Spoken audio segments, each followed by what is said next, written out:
points, but also that he wishes to block no deal. If he sees no chance, little of no chance of a deal and little or no chance of no deal, what is the point of an extension to the 31st of January if it's not just to do it again, this again and again and again? And can he not see the damage that it would do to businesses to have this process repeated for every 3 months, infinitum? Yeah. Uncertainty does create difficulty for business. A no-deal exit will create a great deal more difficulty for business, in my judgment. The purpose of the extension, which will no doubt be debated extensively tomorrow if this motion is passed and there is a debate about the bill tomorrow, is very clear. It's to provide the government with the time to seek to solve this problem and to enable Parliament to help to resolve an issue which has proved very difficult. I don't say it's easy to do by the 31st of January, but I am sure that it will not be done by the 31st of October. We are between a rock and a hard place, and in this instance, the hard place is better than the rock. It is as simple as that. It's decision time. If honourable members across the House want to prevent a no-deal exit on the 31st of October, they will have the opportunity to do so if, but only if, they vote for this motion this evening. I hope they will do so. Order. The question is the motion as on the order paper, as on the paper distributed. Mr. Jeremy Corbyn. Thank you, Mr. Speaker. I rise to support the motion in the name of the honourable member for West Dorset. During my time in this House, every Prime Minister has accepted there can be honourable disagreements. And I've had many disagreements with each and every one of them. All of them. That has led to many votes in this House which haven't always been entered into with the certainty of the outcome or a victory. But both sides have always done so, safe in the knowledge that this Parliament is sovereign, that this Parliament can act as an effective block on any abuse of power. Therefore, today, I'm urging all MPs from all sides to stand up for what is right, to stand up for what you believe in, and support this cross-party move. Would my right honourable friend give way? Yes. I thank my right honourable friend. Does my right honourable friend agree that if we are to trust the Prime Minister that a deal is in sight, he would do all he could to show evidence of the progress he has made in negotiations over the summer and publish the government's proposals? I think my friend makes a very pertinent point there, because in the 6 weeks or so since the Prime Minister took office, apparently no proposals have been put to the European Union. There has been no substantive negotiations, and he keeps talking about the prospects of progress being made. Well, one would have thought he'd have something practical to report to this House by this stage, and so far there has not been any. Yes, give way to the honourable member. If a motion comes forward in the next 40th week for a general election in October, will he vote for it, yes or no? We're ready for a general election. We are ready to take on this government and ready to win a general election to end austerity and poverty across this country. But, Mr. Speaker, just look at what we face. A government determined to subvert the democratic process, to force through a policy which a majority of this House does not support, which has been defeated emphatically twice in this House. We face a government so determined to continue on its reckless path. They're willing to use every trick in the book and find every loophole to try and silence this House. We cannot stand idly by. Grateful to the Leader of the Opposition. In 2015, I think I'm correct in saying that the Leader of the Opposition voted for the referendum. Did he mean to abide by what the referendum came forward with? Yes, the Labour opposition did support the referendum. We did take part in the referendum campaign. We also made it very clear in the general election that we would not countenance a no-deal exit from the European Union because of the damage it would do. And so we cannot hope for another opportunity further down the line to stop this government's destructive course. There is no more time. They've taken it away. This may be our last opportunity. Today, Mr. Speaker, we must act. Thank my right honourable friend for giving way. Many constituents of mine, businesses in Midlothian, have contacted me. They're very, very worried about the grave danger of a no-deal Brexit and the effect that will have. Could my right honourable friend say what he thinks about the effect on our people across the country and on businesses of a no-deal Brexit? Indeed, I was with the honourable member last week in Scotland, and we heard all of the concerns from many people about the depth of a no-deal Brexit, particularly those that trade extensively with Europe, about the damage it would do to their businesses and the jobs that go with.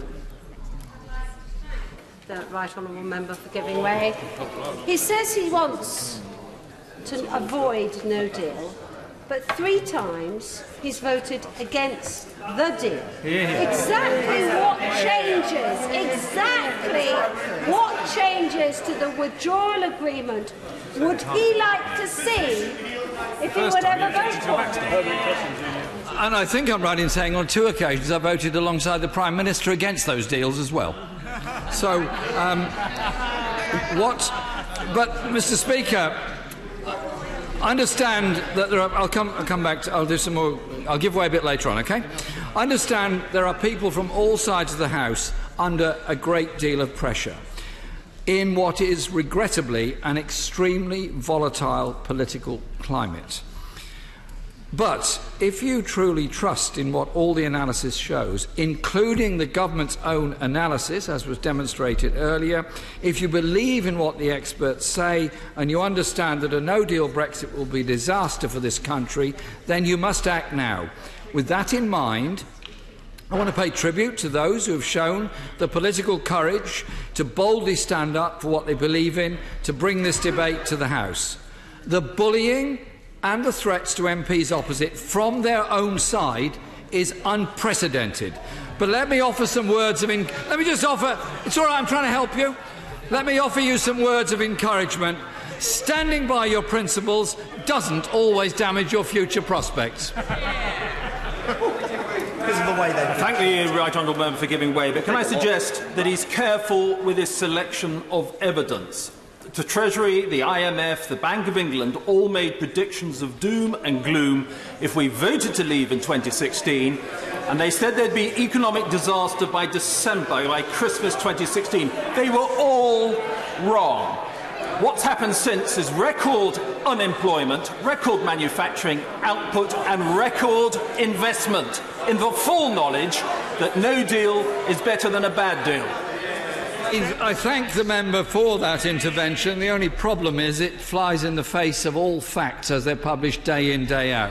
The value of the pound is falling, manufacturing industry is falling, and I'll come on to a number of other industries that are seriously at threat. But, Mr. Speaker, I also pay tribute to those people across all parties who've come together and continue to work to make a stand against this government's reckless and shambolic approach. The Prime Minister says now it's not the time for Parliament to make this stand. He says the chances of a Brexit deal are improving and that the outlines of an agreement are in the making. Yet, Mr. Speaker, all the evidence points to the contrary. So far, in its 6 weeks in office, this government has spent more time trying to avoid scrutiny and trying to silence Parliament than focusing on getting a good deal for this country. And with weeks to go until we crash out of the European Union, they've failed to bring forward any new proposals, especially with regard to the Irish backstop. Even if they had worked up new plans or presented a way forward, it seems very unlikely the EU would agree to the Prime Minister's red line of scrapping the backstop. As the Attorney-General reportedly put it, such a proposition would be a complete fantasy. The reality is there has been no progress made in Brussels, nor is there likely to be. This reckless government only has one plan: to crash out of the EU without a deal, at whatever price to our industry, to people's jobs and to people's living standards. I've given way many times on that side, and I will continue. And that is why so many people across this House will stand up to say no to no deal. It's been exposed today, as reported in the Telegraph, which says the Prime Minister's Chief of Staff called negotiations a sham, and the real strategy was to run down the clock. That is why it's incumbent on us, as Members of Parliament, to act today. Voting to block no deal will not kill the positive momentum in Brexit negotiations, because there is no momentum in the Brexit negotiations to kill. What we're asking MPs today to do is rule out playing Russian roulette with this country's future. With our industry, with our National Health Service, and with people's jobs and livelihoods all at stake for their trying to retain power. Let's not forget what no deal means for this country. No deal will decimate our manufacturing industry. No deal will destroy our agricultural sector. I thank my honourable friend for giving way. And I'm sure my honourable friend knows that the West Midlands group of MPs have had lots of consultations. In fact, we've got a meeting tomorrow, again with businesses in the West Midlands, because they're concerned about the implications of no deal. Will my honourable friend not agree with me? It's imperative that we get a proper deal to safeguard the millions of jobs up and down the country, but particularly West Midlands and Coventry. Indeed, my friend is right. The West Midlands will be particularly hard hit, because so much of its industry relies on just-in-time deliveries from the continent, as well as exports to them, and a manufacturing process that, if any interruption happens whatsoever, there is chaos immediately at the point of production, as well as the transport system that supplies those places. There has to be some realistic understanding in this House of the implications of a no-deal Brexit on the West Midlands, as well as on other parts of this country. No deal. I've given way many times to many people, and I'm sure the honourable member will make a wonderful contribution when he gets to make his speech. No deal threatens peace and stability in Northern Ireland, and threatens our policing and counter-terrorism cooperation with Europe. No deal will mean food shortages and medical shortages, and it will bring chaos to our ports and transport networks. When earlier on we had a minister at the dispatch box proudly telling us that 1,000 more staff have been employed in order to deal with congestion that will be happening at the Channel ports. Isn't that an indication of the government's own admission of what the problems are going to be by leaving with no deal? Our economy is already fragile. The economy contracted in the last quarter. Manufacturing has contracted at the fastest pace for 7 years, and a no deal would accelerate that decline. Now is not the time, as I said, to play Russian roulette with our economy. These aren't the warnings, Mr. Speaker, of some ultra-Remain group. These are warnings outlined in the government's own assessment and the warnings of leading industry figures. You don't have to take my word for it. You don't have to listen to me if you don't want to. Instead, listen to the likes of Make UK, who represent 20,000 UK manufacturing industry companies, who've said leaving without a deal would be, and I quote, the height of economic lunacy. Listen to the National Farmers Union, which said a no deal would, and I quote, have a devastating impact on British food and farming and must be avoided at all costs. Or listen to the British Medical Association, which has made it clear, and again I quote, the consequences of no deal could have potentially catastrophic consequences for patients, the health workforce and services, and the nation's health. We must listen to what every sector of society is telling us regarding the damage of a no-deal Brexit and what it will do to our society and our economy. If we, as a Parliament, don't make this stand today, there may not be another opportunity. It may simply be too late. We must listen to those warnings. If people in the House know better than the BMA, the NFU, Make UK about their own sectors, or know better than the trade unions that represent people working in those plants and delivery facilities all over the country, they should say so now. I've met trade unionists all over the country over the last few months and spoken to the TUC about it. They're all deeply worried about the continued job losses in manufacturing because of the uncertainty that no deal will bring. I understand there will be some concerns regarding a potential bill which may follow this debate. Some concern from members across the House that supporting such a bill would be an attempt to block Brexit or reversing the results of the 2016 referendum. That is actually not the case. This bill does not close other options to resolve the Brexit impasse. This bill is about preventing a damaging no deal which this government has no mandate for and for which there is very little public support.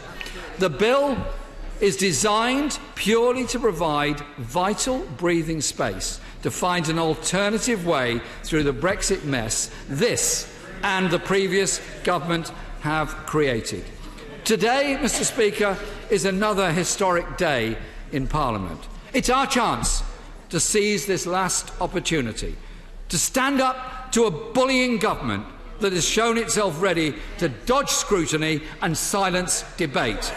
If we do not act today, we may not get another chance.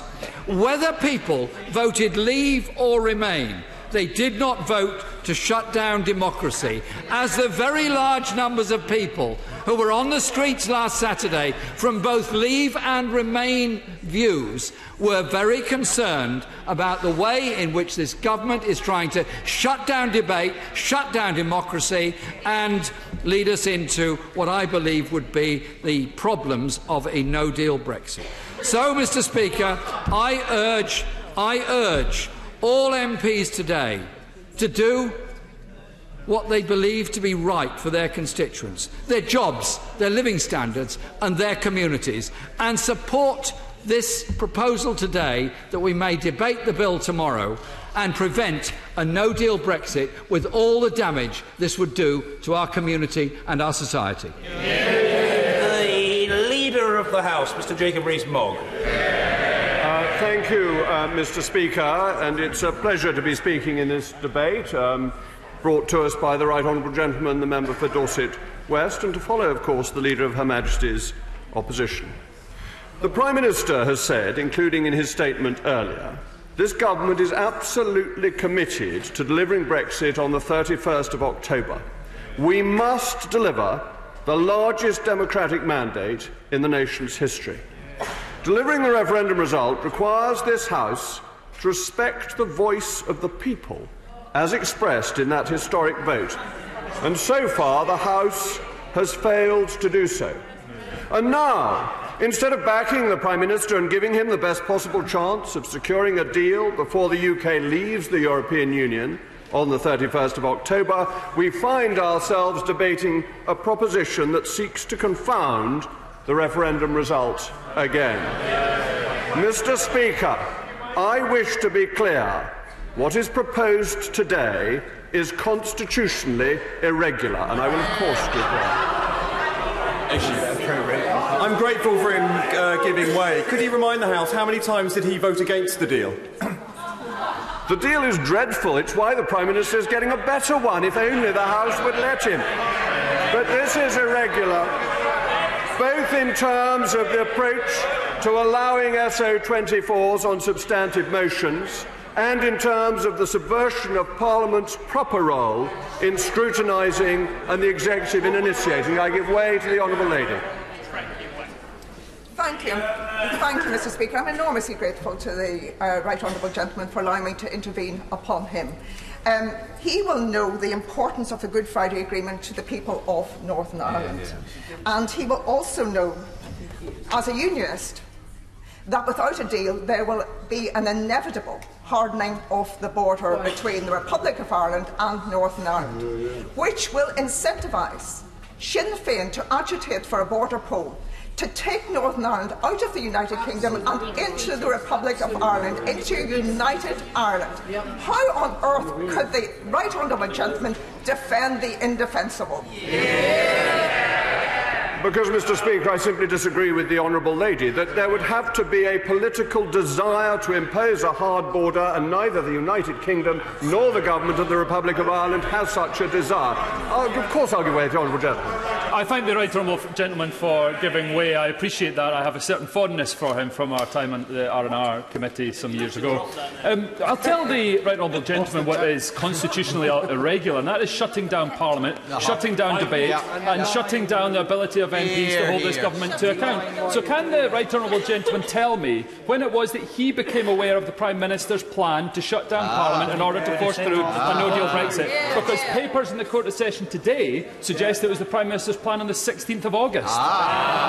Mr. Speaker, as Parliament is not being shut down, cannot be shut down, I could not be aware of plans to do something that is not happening. So the honourable gentleman is simply wrong. I'll give way to my honourable friend. My right honourable friend will be aware that the majority of members, colleagues, voting against the government tonight voted to trigger Article 50, which said that we would leave the EU with or without a deal. It was very simple, very clear.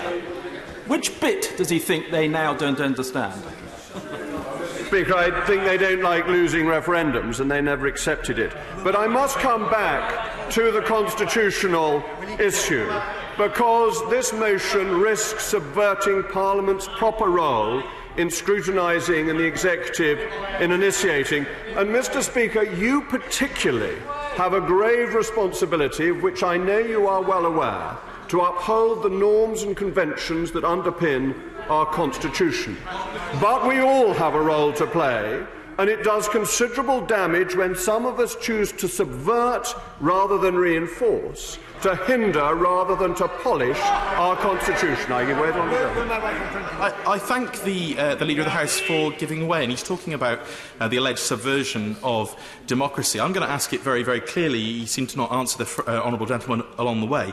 On what date did he first become aware of the plan to prorogue Parliament? And secondly, could he tell us whether any officials from his office, 10 Downing Street, others, whether political advisers or civil servants, have been conducting communications away from normal channels in such a way that that would not comply with the terms of candour and disclosure necessary for the court proceedings which are currently taking place? Well, if people were carrying out discussions without candour, I wouldn't know about them, so I therefore wouldn't be able to tell the honourable gentleman if they'd happened or not. But I carry out all my discussions with candour, and if anybody is interested, the Privy Council's function is reported in the Court Secretary. I'll give way to my right honourable friend. My right honourable friend is being extremely generous, and I'm grateful to him for giving way. If we were to leave the EU on a no-deal basis, effectively that would mean that we would operate on WTO rules. Given that the EU currently operates with a number of countries on WTO rules, including the US, China, Russia, Argentina, Australia, New Zealand and many other countries, would my right honourable friend agree with me that we should not be as fearful to trade on WTO rules outside the EU, given that we are already trading on WTO rules in the EU? My right honourable friend makes a brilliant and incisive point, and he is absolutely right. So we need to examine what is being put forward to the House and to consider this very concerning and odd aspect that it is actually being permitted in the first place. Let us look, Mr. Speaker, at SO24 and the approach we are taking. As you know, I take an interest in the rules of the House. Oh, of course I'll give way to my right honourable friend. I knew he would. He's always behaved perfect courtesy. Very grateful. And I was just astonished to hear him agree that we'd be perfectly all right proceeding on WTO rules. Does he accept that WTO rules will require the European Union to apply tariffs against our agriculture, fisheries and much of our manufacturing in line with the tariffs they impose against other third-party countries? And WTO rules will require us to have a closed border in Ireland to enforce those restrictions. You can't have it one way or another. You either obey the WTO rules or you ignore those as well and pretend there's some fat never land you're going into. But you can't simply accept calmly the argument that WTO rules would do no damage to our economy. Well, I must confess, Mr. Speaker, I am surprised by my right honourable learned friend's astonishment, because I've been making the case for WTO rules for some time. It has been a very sensible way to proceed and will allow us to carry on trading as we do with many other countries. But my right honourable learned friend also wished to intervene. Well, I'm most grateful to my right honourable friend for giving way. He says that the House's role is one of scrutiny, and I agree. And yet, does he not see that there is an incompatibility between that scrutiny and, in fact, taking steps through prorogation to deprive us of the effective opportunity of carrying it out? And when considering that, he may also agree with me that so much in this House depends on trust. How can we have trust when there have already been a number of examples of the government making inaccurate statements, such as, for example, that the papers prepared for its briefing in Yellowhammer were the product of a previous administration when they were not? And secondly, and perhaps most pertinently, over prorogation, when it appears that the facts as stated by the government as to the reasons of prorogation have turned out to be entirely inaccurate, now causing the government considerable difficulties over its duty of candour in litigation. Now, when you aggregate all that together, perhaps my right honourable friend might begin to understand why many of us have finally decided that this House must take action. Well, my right honourable friend is very learned, but his learning doesn't always lead him in the right direction. The prorogation is completely routine.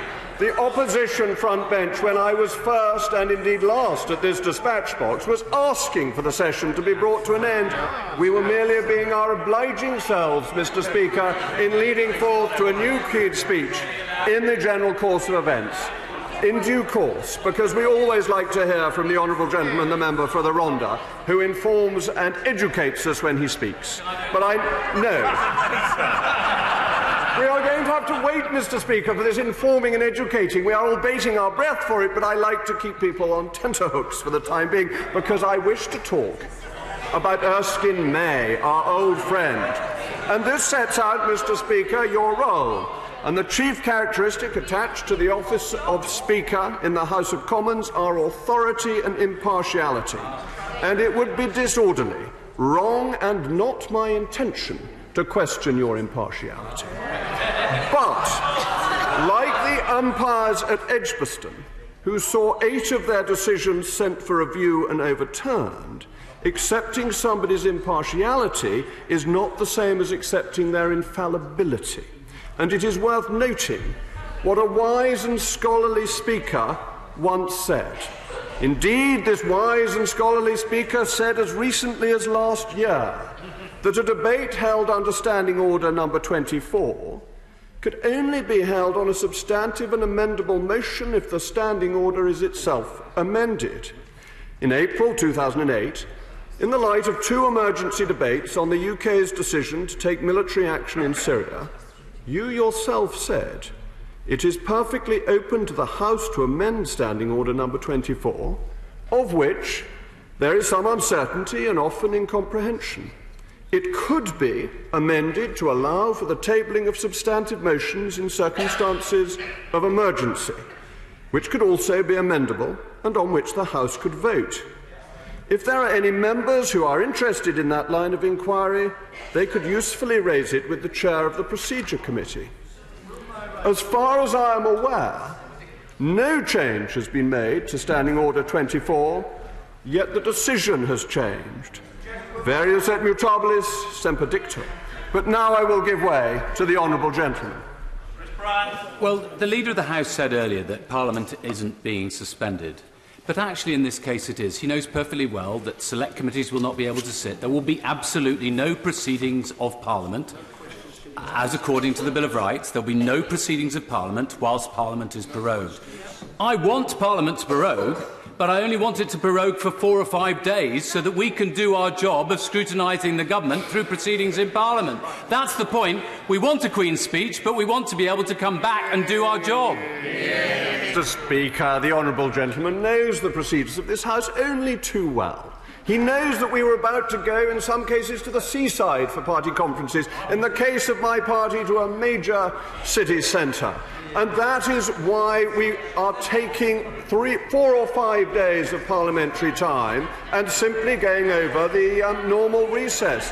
That is not in any sense an abuse, and I'll give way to my honourable friend. Thank you. Thank you, Mr. Speaker.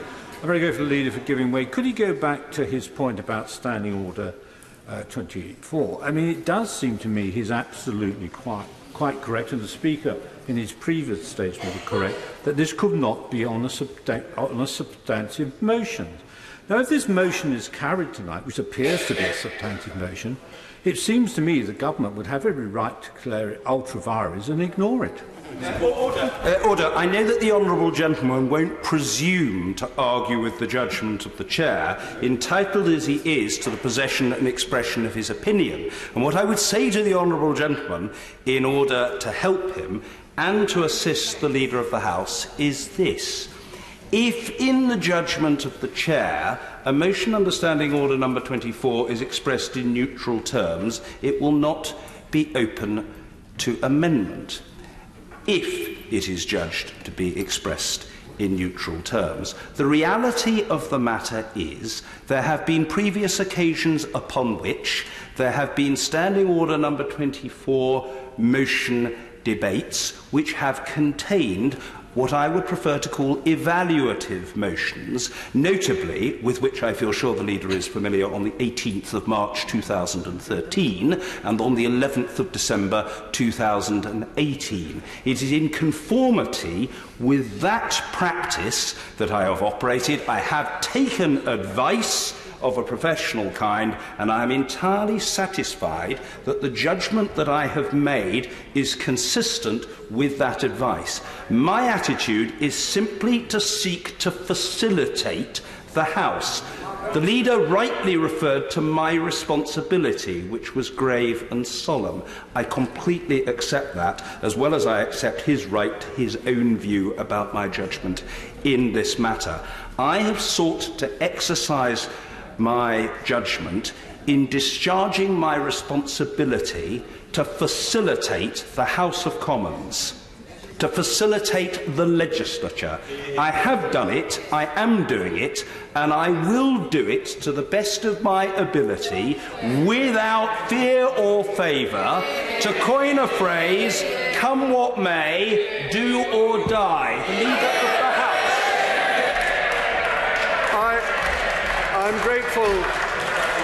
I'm grateful, as always, Mr. Speaker, for your contribution to the debate, and it is always very useful that your words should be referred to and reminded to the House, where it was suggested by you that this matter should be referred to the Procedure Committee and the motion amended, which it hasn't been. There is so much to say and so little time, others will want to speak. This motion, in a number of ways, is extraordinary. I will, of course, give way to the honourable learned lady. Very grateful to the Right Honourable Gentleman for giving way. I wonder if I might go back to the matter raised by the Right Honourable Member for Beaconsfield. It was revealed in court this morning in a case raised in my name and that of 70 other members of this House that on the 16th of August, the Prime Minister agreed to a suggestion that Parliament should be prorogued on the 9th of September. But on the 25th of August, a Number 10 spokesperson said the claim that the government is considering proroguing Parliament in September in order to stop MPs debating Brexit is entirely false. Does the Right Honourable Gentleman accept that the spokesperson misled MPs and the public on the 25th of August? I'm sorry to say, Mr. Speaker, that the most obvious understanding of the ordinary use of the English language, which normally the Honourable Lady is pretty good at, makes it quite clear that the two statements are entirely compatible. The prorogation is the normal prorogation to have a new session. It is not to stop debate on matters related to the European Union. And it is, of course, a pleasure to give way to the Honourable Gentleman, the member for Nahilling and Anyar. Thank you very much. Thank you, Mr. Speaker. Thank the Honourable Gentleman for giving way, the Right Honourable Gentleman for giving way. Now, the Right Honourable Gentleman spoke earlier about candour, and the need for candour means that he has to accept that when it comes to WTO, all countries bar about 3 in the world are in regional trade associations. And the 3 that aren't are roughly South Sudan, Somalia and East Timor, probably soon joined, if a hard Brexit comes, by the UK. But given that these countries, every other bar 3, are in regional trade associations, that means they don't exclusively trade at WTO. So the place that he talks about, when he talks about WTO, he's taking the UK to a place of exclusively trading on WTO, which is moving out of free trade with 500 million people to make trade more expensive with 500 million people. That's his policy. Now, the other question, did you know about prorogation on the 16th of August? 16th of August, I was at Lord's watching a game of cricket, unless it was one of the days when it rained. But on the WTO issue, our trade with the United States on WTO terms, and I know the Honourable Gentleman is an expert in these matters, has grown faster since the creation of the single market than our trade with the European Union. But I understand my right honourable friend wishes to intervene. I'm very grateful to my right honourable friend for giving way. I understand his views and his concerns about the supposed constitutional irregularity of these proceedings, and no doubt in the future all these things can be debated. Will he accept that we stand as a nation at present at a moment which will have a profound effect on the welfare of our people, and that the sovereign parliament of this country clearly deserves an opportunity to be able to decide whether it will accept a policy of no-deal exit or not, and that overwhelmingly matters more than whether the Standing Order 24B clause with where in it, misdrafted in all probability by the then Leader of the House, has a particular meaning or does not have a particular meaning. There is, Mr. Speaker, I'm sorry to say, a stunning arrogance to that view. And it fails to understand where sovereignty comes from. So I do indeed dare to say this, and I say that to the right honourable gentleman. Order. I recognise that there are strongly held views on both sides of the House on all aspects of this matter, but the Leader of the House must be heard. The Leader. Mr. Speaker, sovereignty in this House comes from the British people, and the idea that we can overrule 17.4 million people is preposterous, and the idea that our rules do not exist to protect the people from arrogant power grabs is mistaken. Those rules are there for the protection of the people. I have given way so many times and to many distinguished members, and it is now time to come on to this motion which is extraordinary and unprecedented. Parliament is attempting to set aside Standing Order number 14 to give precedence to the EU Withdrawal number 6 bill. This motion goes further and seeks to claim an unknown and unquantified number of subsequent days for consideration of Lord's amendments and messages. It is a fundamental principle that government is able to transact its business in this House, a principle this House has long accepted in Standing Order number 14. This motion also sets aside in a new parliamentary session the standing orders that apply in relation to the presentation of private members' bills. The motion would allow a designated member, few of the Illuminati who are taking the powers to themselves, to give notice of presentation of this bill on the first day of the new session and then provide time for debate on this bill on the second day of the new session, interrupting the Queen's speech. There is an established process for the House debating the Queen's speech, a process that this bill would undermine. While the Outlaws Bill has its first reading just before the start of the Queen's speech debate, This bill is only read a first time as a formality and not debated. To interrupt the Queen's speech to debate a backbench bill such as the one proposed in this motion would be unprecedented. The government has an obligation to bring forward its business, and the Queen's speech and the debate that follows is one of the great set pieces of the parliamentary calendar where the government is rightly scrutinised and held to account, and this is being interrupted. And I give way to the very patient honourable gentleman. Thanks, right, honourable gentleman, for giving way, but I want to take him back to a point made by the honourable gentleman from Wellingborough.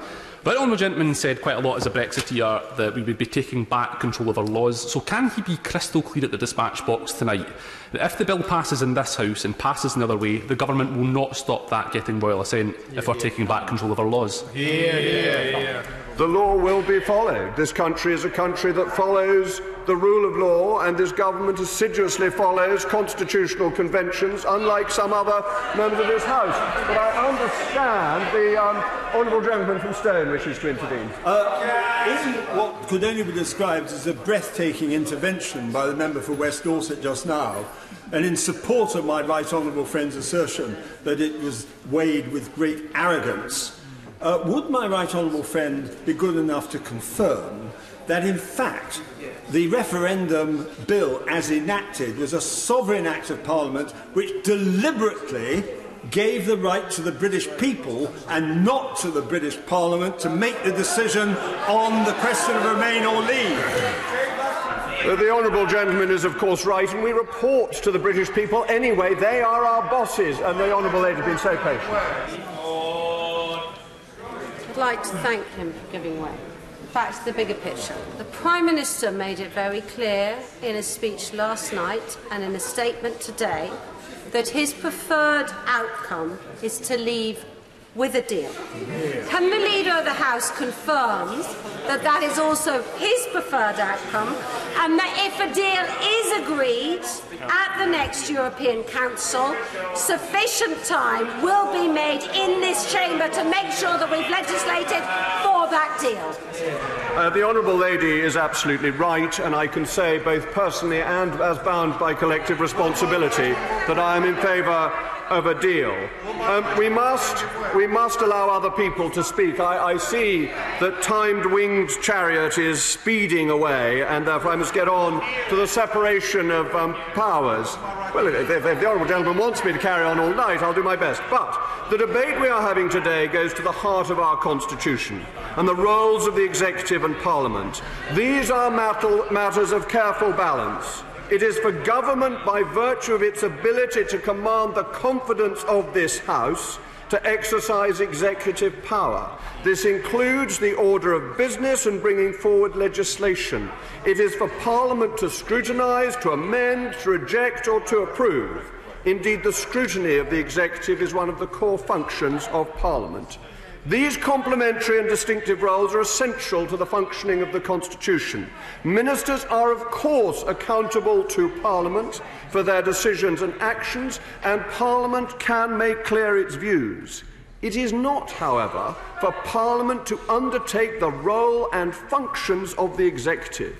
Constitutional convention is that executive power is exercised by Her Majesty's Government, which has a democratic mandate to govern. That mandate is derived from the British people and represented through this House.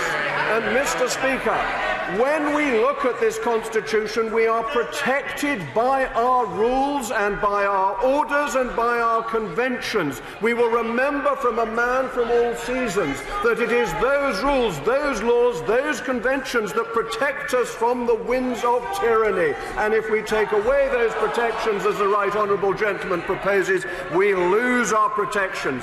And it is therefore on the basis of this convention that the government, not Parliament, is responsible for the negotiations with the European Union. Parliament as a whole cannot negotiate for the UK. This is the role of the government in exercising executive power to give effect to the will of the nation. These roles are fundamental and underpin the country's uncodified constitution. The government draws power from Parliament. The government draws power from Parliament, but the government The government may at any time be removed by the tried and tested motion of a confidence debate. And the fact that Parliament has not been willing to go down this route, the fact that the opposition are afraid of this route, the fact that the opposition run away from the confidence vote route is because they do not dare have the leader of the opposition at head of the government. They are frightened. The honourable lady says there is time. Let me say as Leader of the House that if they want a motion of confidence, this government will always make time for it and obey the Constitutional Convention. But they are afraid. They are white with fear because they don't want the right honourable gentleman to be in 10 Downing Street. And I will now give way to my honourable friend. I'm very grateful to my right honourable friend. Will he agree with me that if this House succeeds in stripping our Prime Minister of the key negotiating card of a no deal, the likelihood of that outcome will be that much accentuated? Thank you. Yes, it makes the negotiations much harder. My honourable friend is right, absolutely right. But now let us turn to the substance of what we are debating. Ostensibly, the purpose of the bill is to stop no deal. But the government wants a deal. We are willing to sit down with the Commission and EU member states to talk about what needs to be done and to achieve a deal. This must involve the excision of the anti-democratic backstop. The government has also been clear that we must respect the referendum result, and the UK will be leaving the EU on the 31st of October, whatever the circumstances, unless and until the EU agrees to negotiate. We will be leaving with no deal on the 31st of October. My right honourable friend, the Chancellor of the Duchy of Lancaster, has made a statement earlier today in which he informed the House of all that is being done to ensure we are ready for all eventualities. The good Boy Scouts that we are prepared, and I will definitely give way to the honourable lady. I thank the right honourable gentleman for giving way. Does he not realise that in proroguing Parliament for 5 weeks, which is the longest prorogation right in the middle of a political crisis that there has been since 1945, his government and he have deliberately prevented scrutiny that would be legitimate in this House, hence the situation we find ourselves in now? And will he, when he gets back up at that dispatch box, confirm that if this bill is passed through this House and passes the other place, he will speed the royal assent and his government will not act against the law? I don't wish to be pedantic, Mr. Speaker, but it's one of the constitutional niceties that it's Her Majesty's government, it's not mine, and it is led by my right honourable friend, the member for Uxbridge. But the important issue here is that prorogation is a routine start for a new session. We are losing a similar number of days that we would lose for a normal prorogation. I will give way to the... I'm afraid the honourable lady, I will give way to her, but she is trumped momentarily by the chairman of the Brexit Select Committee. Extremely grateful to the Leader of the House for giving way. Now that the Speaker has made it clear that there is nothing irregular at all about his acceptance of this motion, and given that I presume the Leader of the House accepts that the House is in charge of its own procedures, how can there be anything constitutionally irregular if the House chooses to pass this motion and then the bill tomorrow, in the House choosing to instruct the government that there is an outcome to the Brexit negotiations that the House is not prepared to accept, which is leaving without a deal on the 31st of October? The honourable gentleman conflates irregular and proper. This is unquestionably irregular, even though it is not improper. And the two are different concepts, which the right honourable gentleman, I'm sure, fully understands. It is, of course, for this House to regulate its own proceedings, but a fundamental principle of our Constitution is that the government commands the confidence of this House. If this from a sedentary position, an honourable gentleman says it doesn't. Now, that is the lock that would undo this constitutional conundrum, because the House dare not say it has no confidence in the government. It is frightened of that, and therefore it tries to take away confidence on specifics whilst maintaining confidence in the generality. That is not a proper constitutional position to be in. And it's very difficult to choose who to give in way to, but I promise the Honourable Lady. He has referred many times in his speech to the accountability, and within that vein of accountability, can I ask him a simple question? On what date did he become aware of the Prime Minister's intention to prorogue Parliament? Yes, I've been asked that question, and I understand there are papers in court, and I don't know when I was told that this was happening, though I did have to get I had to get a flight. I had to get a flight up to Aberdeen for a meeting of the Privy Council, but without consulting my diary and my telephone records, I would not wish to say something that was inaccurate. But let us get back to what is happening here. I was saying that we are the good Boy Scouts. We are well prepared for leaving with or without a deal, and it is absurd for MPs to attempt to bind the hands of the Prime Minister as he seeks to agree a deal they can support ahead of the European Council. The European Union withdrawal bill makes it harder to deliver the two things the public wants from Brexit. Certainty is one of them, and for it to be delivered. The bill does not do this. It is nothing but legislative legerdemain and a vehicle for extension after extension. I'll give way to the Honourable Lady, who's been very patient. I thank my right honourable friend for giving way. My constituents in Sleaford and North Hykeham voted overwhelmingly to leave and are very concerned about the bill proposed for tomorrow that they can see would block Brexit. Could my right honourable friend confirm my understanding that if this bill were to pass, the options available would be to the EU, and they would be to, one, agree a largely pointless 3-month extension, which would almost certainly be repeated, 2, offer a deal of their choice, not negotiated by our government, or no deal. Does my right honourable friend agree with me that that is not taking back control for this Parliament or for this government, but ceding it entirely to Brussels? My honourable friend is absolutely right, because what is happening is a deliberate attempt to sow the seed for an extension long enough for a second referendum, or simply to stop us leaving at all. It is about denying Brexit, and the fact that the bill mandates updates on negotiations and motions on those updates on a rolling 28-day basis clearly envisages either a lengthy extension or possibly indefinite vassalage. And these seeds could grow into legislation to be introduced on the 15th of January, the 12th of February, and then every 28 days thereafter, to command the government to take specific actions. The aim is to create a marionette government in which there is only nominal confidence, and it defies the convention in what we are doing today, a convention of great importance, that emergency legislation is only passed when there is a consensus.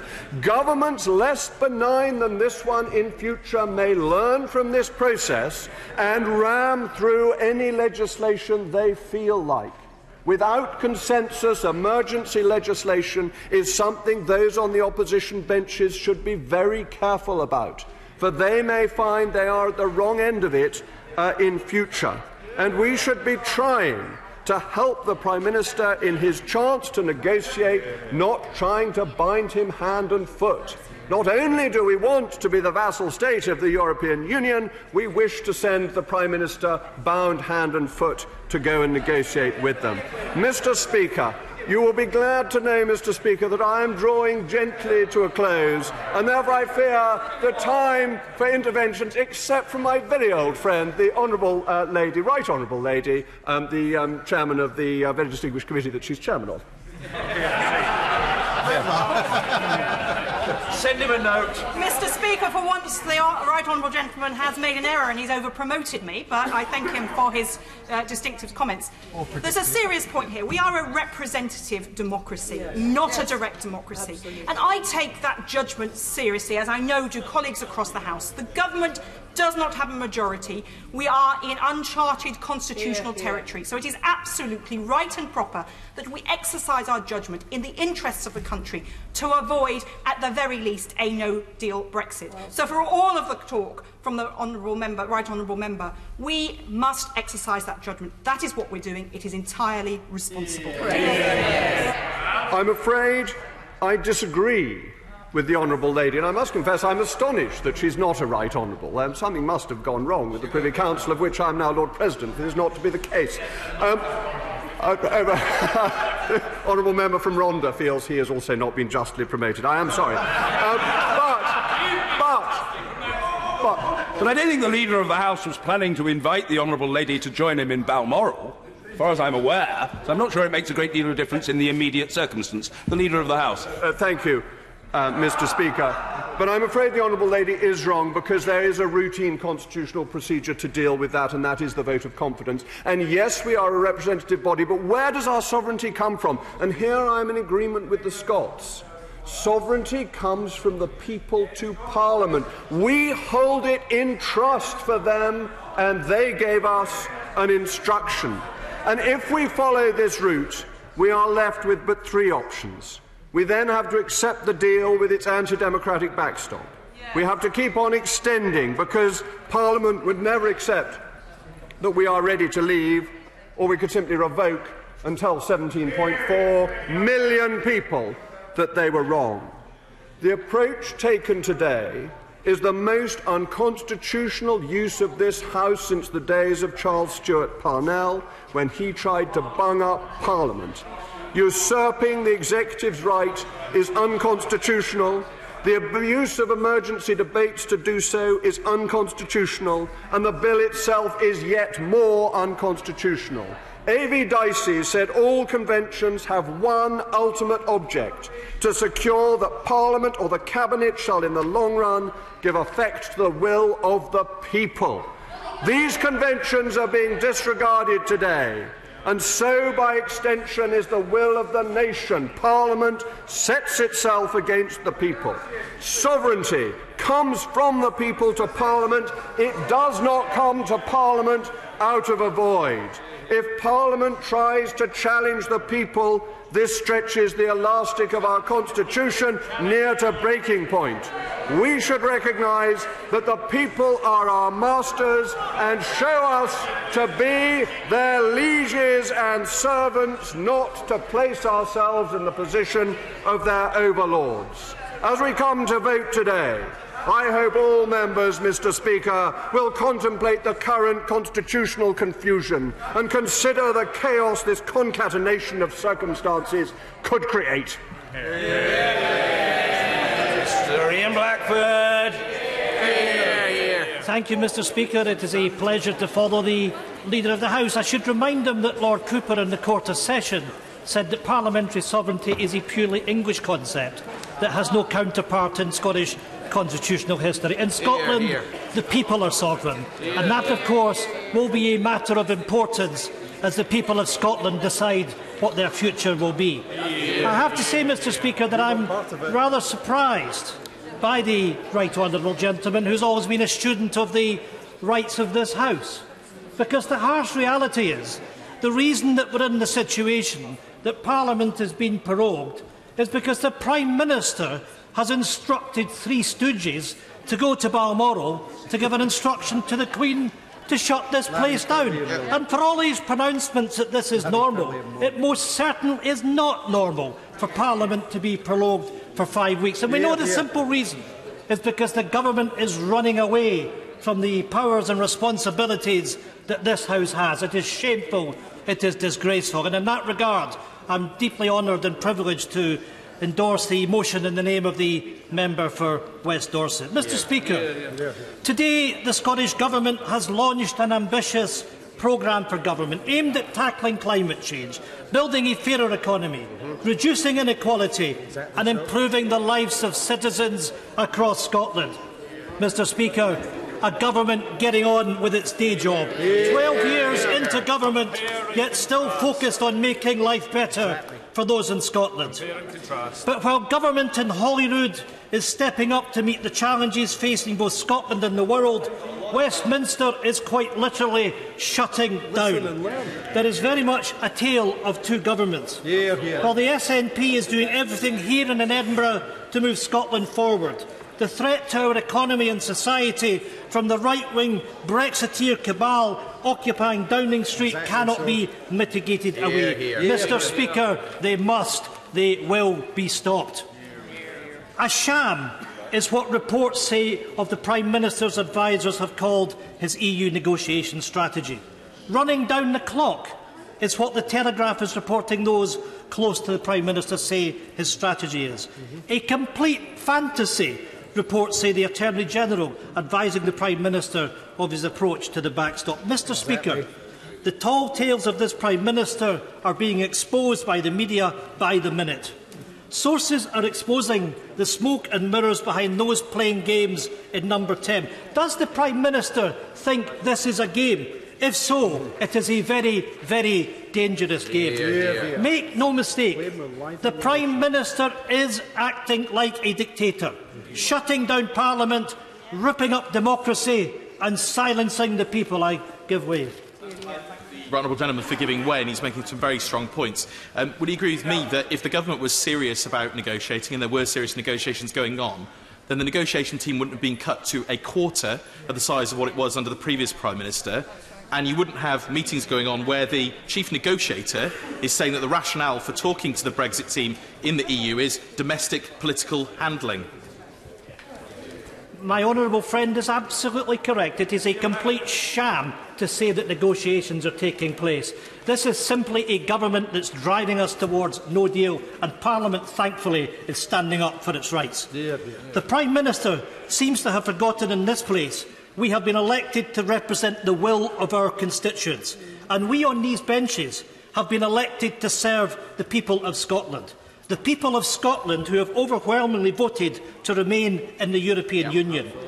Yet this Prime Minister, by proroguing Parliament, has decided to ignore the will of the Scottish people, sideline their interests and silence their voices. And I say to the Scottish Conservative members, don't stab Scotland in the back tonight. Stand together with us.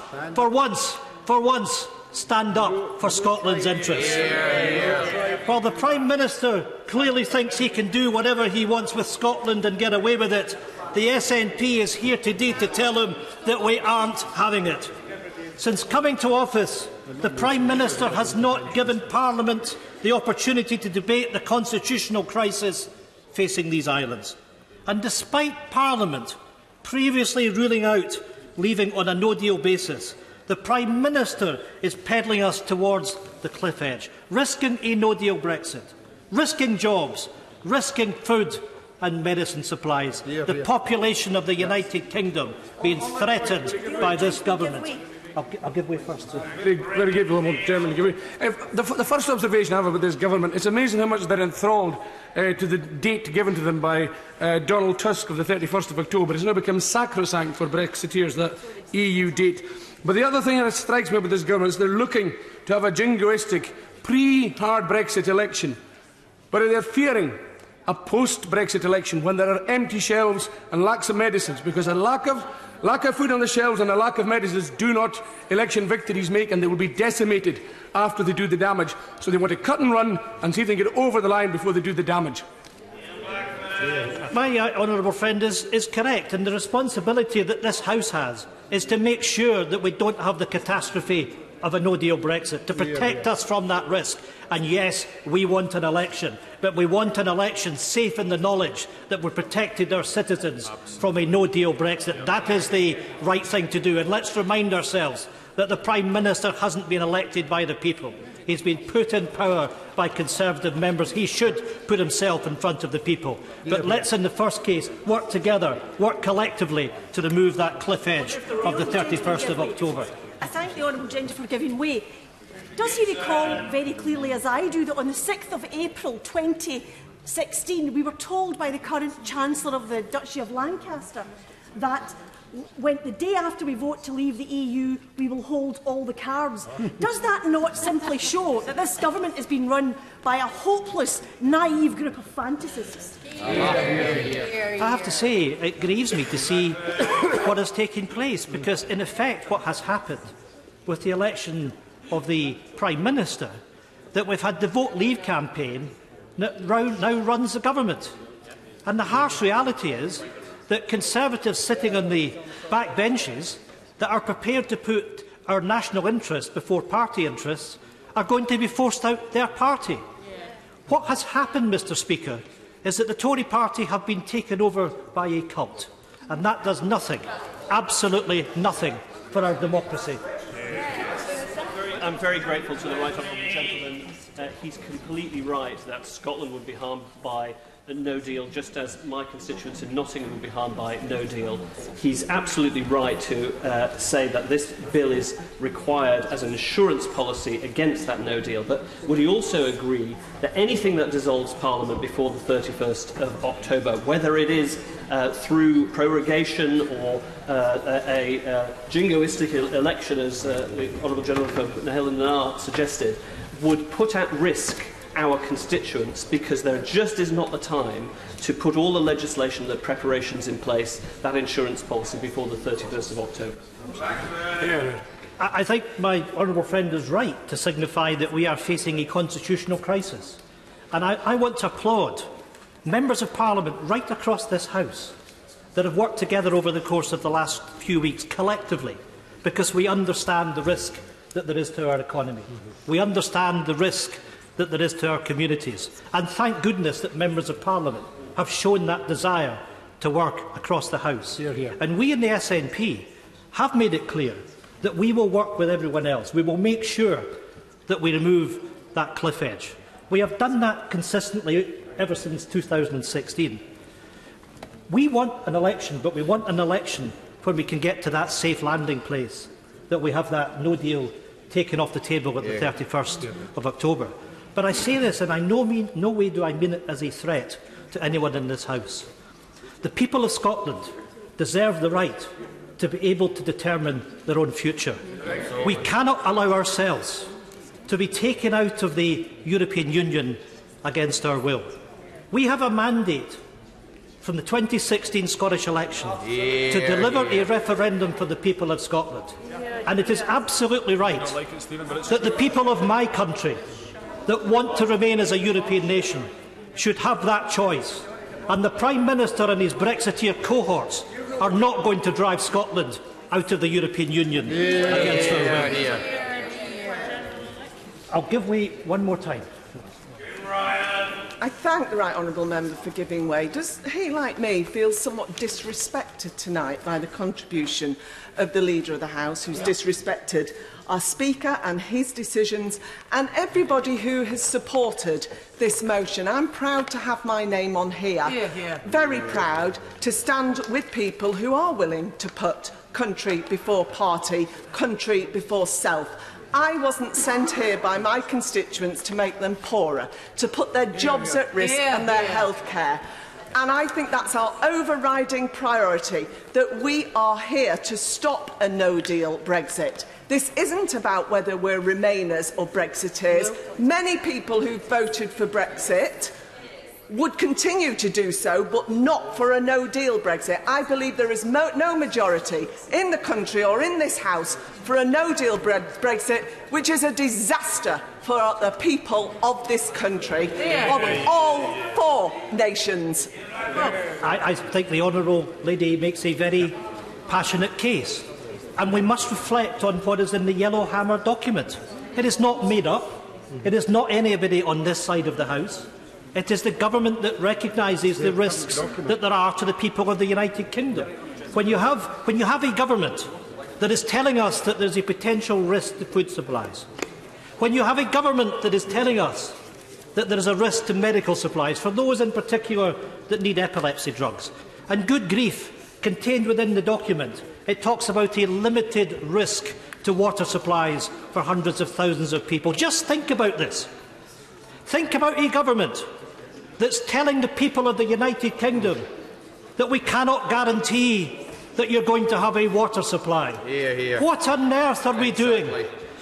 Mr. Speaker, the nub of this is that this is about ideology, and however people voted in the Brexit referendum, they certainly didn't vote for this. Hear, hear. And when you consider that the Treasury published a document last year that showed that a no-deal Brexit could reduce GDP over a 15-year period by something close to 10%. Just dwell on this.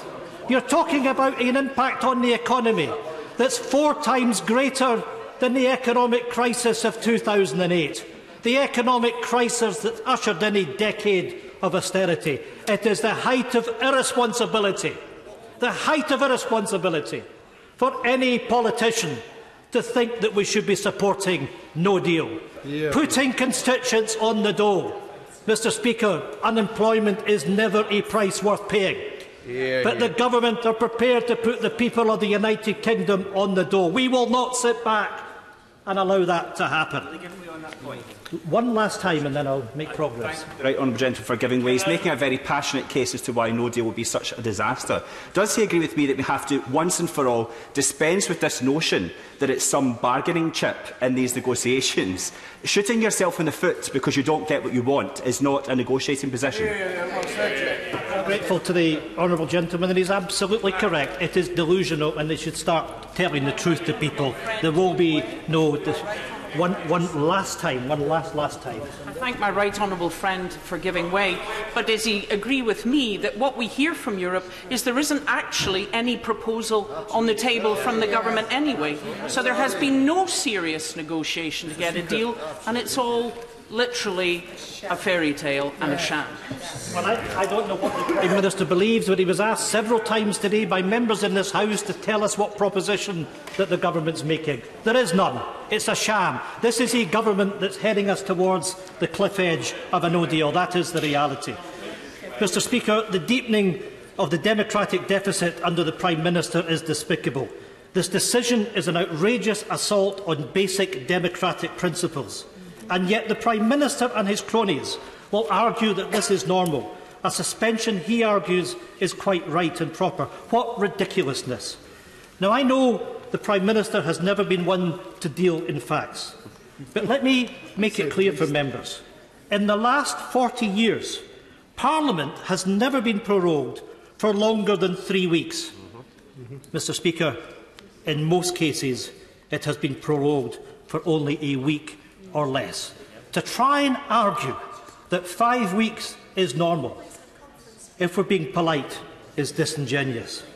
So, Mr. Speaker, the reason that we are here today, why we want, for a better phrase, are taking back control of the order paper, we are doing this on a cross-party basis to stop the Prime Minister from running down the clock and obstructing the right of our MPs, our democratic right, to debate, to vote and to represent the will of the people that sent us to this place. The shameful act from the Prime Minister is because he knows there is no majority here for a no-deal Brexit, because he knows there is no support from the public for a no-deal Brexit, because he knows what we all know, a no-deal Brexit is catastrophic for the lives of citizens across these islands. Just in office, and the Prime Minister is toying with our democratic processes. Ruth Fox, Director of the Hansard Society, said it was an affront to parliamentary democracy. And why, Mr. Speaker? Because he, the Prime Minister, wants things his own way and at any cost. The real reason he can't bear for Parliament to sit and debate is because he knows he does not have the majority to support his disastrous plans to destroy our economy with a no-deal Brexit. What an embarrassment to parliamentary democracy. Well, Mr. Speaker, the Prime Minister cannot stop MPs doing their jobs. We will be heard and democracy must be respected. Just last week, I was proud that my party signed a declaration alongside MPs across party in Church House, warning the government, and I quote, "Any attempt to prevent Parliament from sitting, to force through a no-deal Brexit, will be met by strong and widespread democratic resistance." Has the Prime Minister still not listened? Even today, A group of cross-party politicians are in Edinburgh for a full hearing of the Court of Session, attempting to prevent the Prime Minister from proroguing Parliament. My honourable colleague, the member for Edinburgh South West, has already called on the Prime Minister to swear on oath his reason for the prorogation of Parliament. Yes. Will the Prime Minister do so? Yeah. Well, yeah, I think we know the answer to that. We also have a group of experts in constitutional law, human rights and justice writing in the Times, arguing that the recent decision to prorogue Parliament sets a dangerous precedent and furthermore is incompatible with executive accountability to Parliament as prescribed by the Constitution. Has the Prime Minister no shame? No. This is a blind power grab, showing total arrogance and contempt for the electorate. Instead of giving the people a new Prime Minister listening to their wishes, the Prime Minister has robbed the people of all power. What does this mean for this Prime Minister or a future Prime Minister shutting down Parliament on a whim? For us from Scotland, what protection do we have if any UK Prime Minister sought to shut down the Scottish Parliament? We need to protect our Parliament from this Prime Minister. Mr Speaker, it is clear that this House is not supportive of the Prime Minister's actions. This emergency debate is crucial as MPs today need to carve a way forward to allow emergency legislation against no deal to be passed.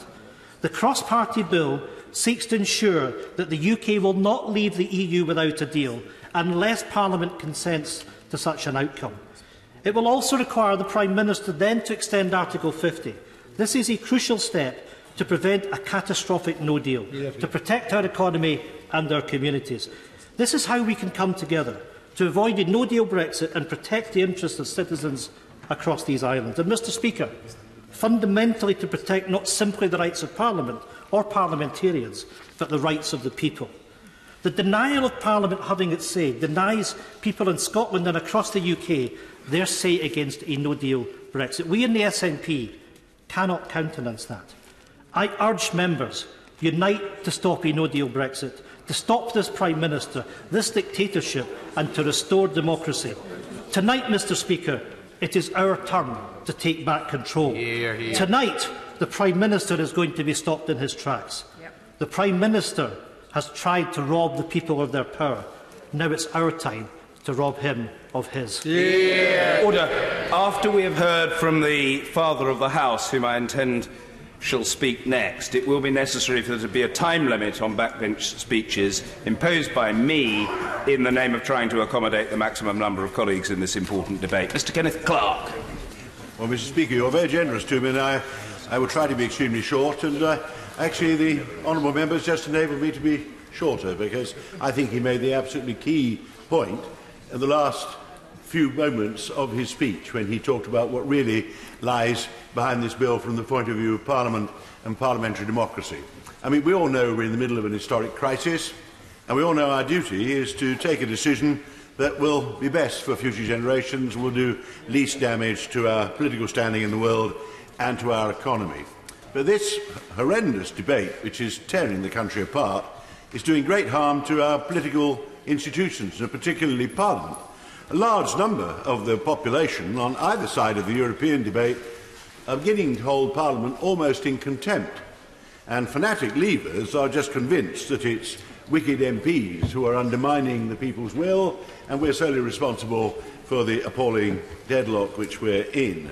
So I'm very glad that, with your help, Mr Speaker, my right honourable friends and others have found this way of enabling the Parliament to assert itself and give its view and face the fundamental challenge from a constitutional point of view, which will determine the political relationship between governments of all colours and parliaments for quite a long time to come. And with great respect, is everybody else going to have I love to debate, my honourable friend, I often have.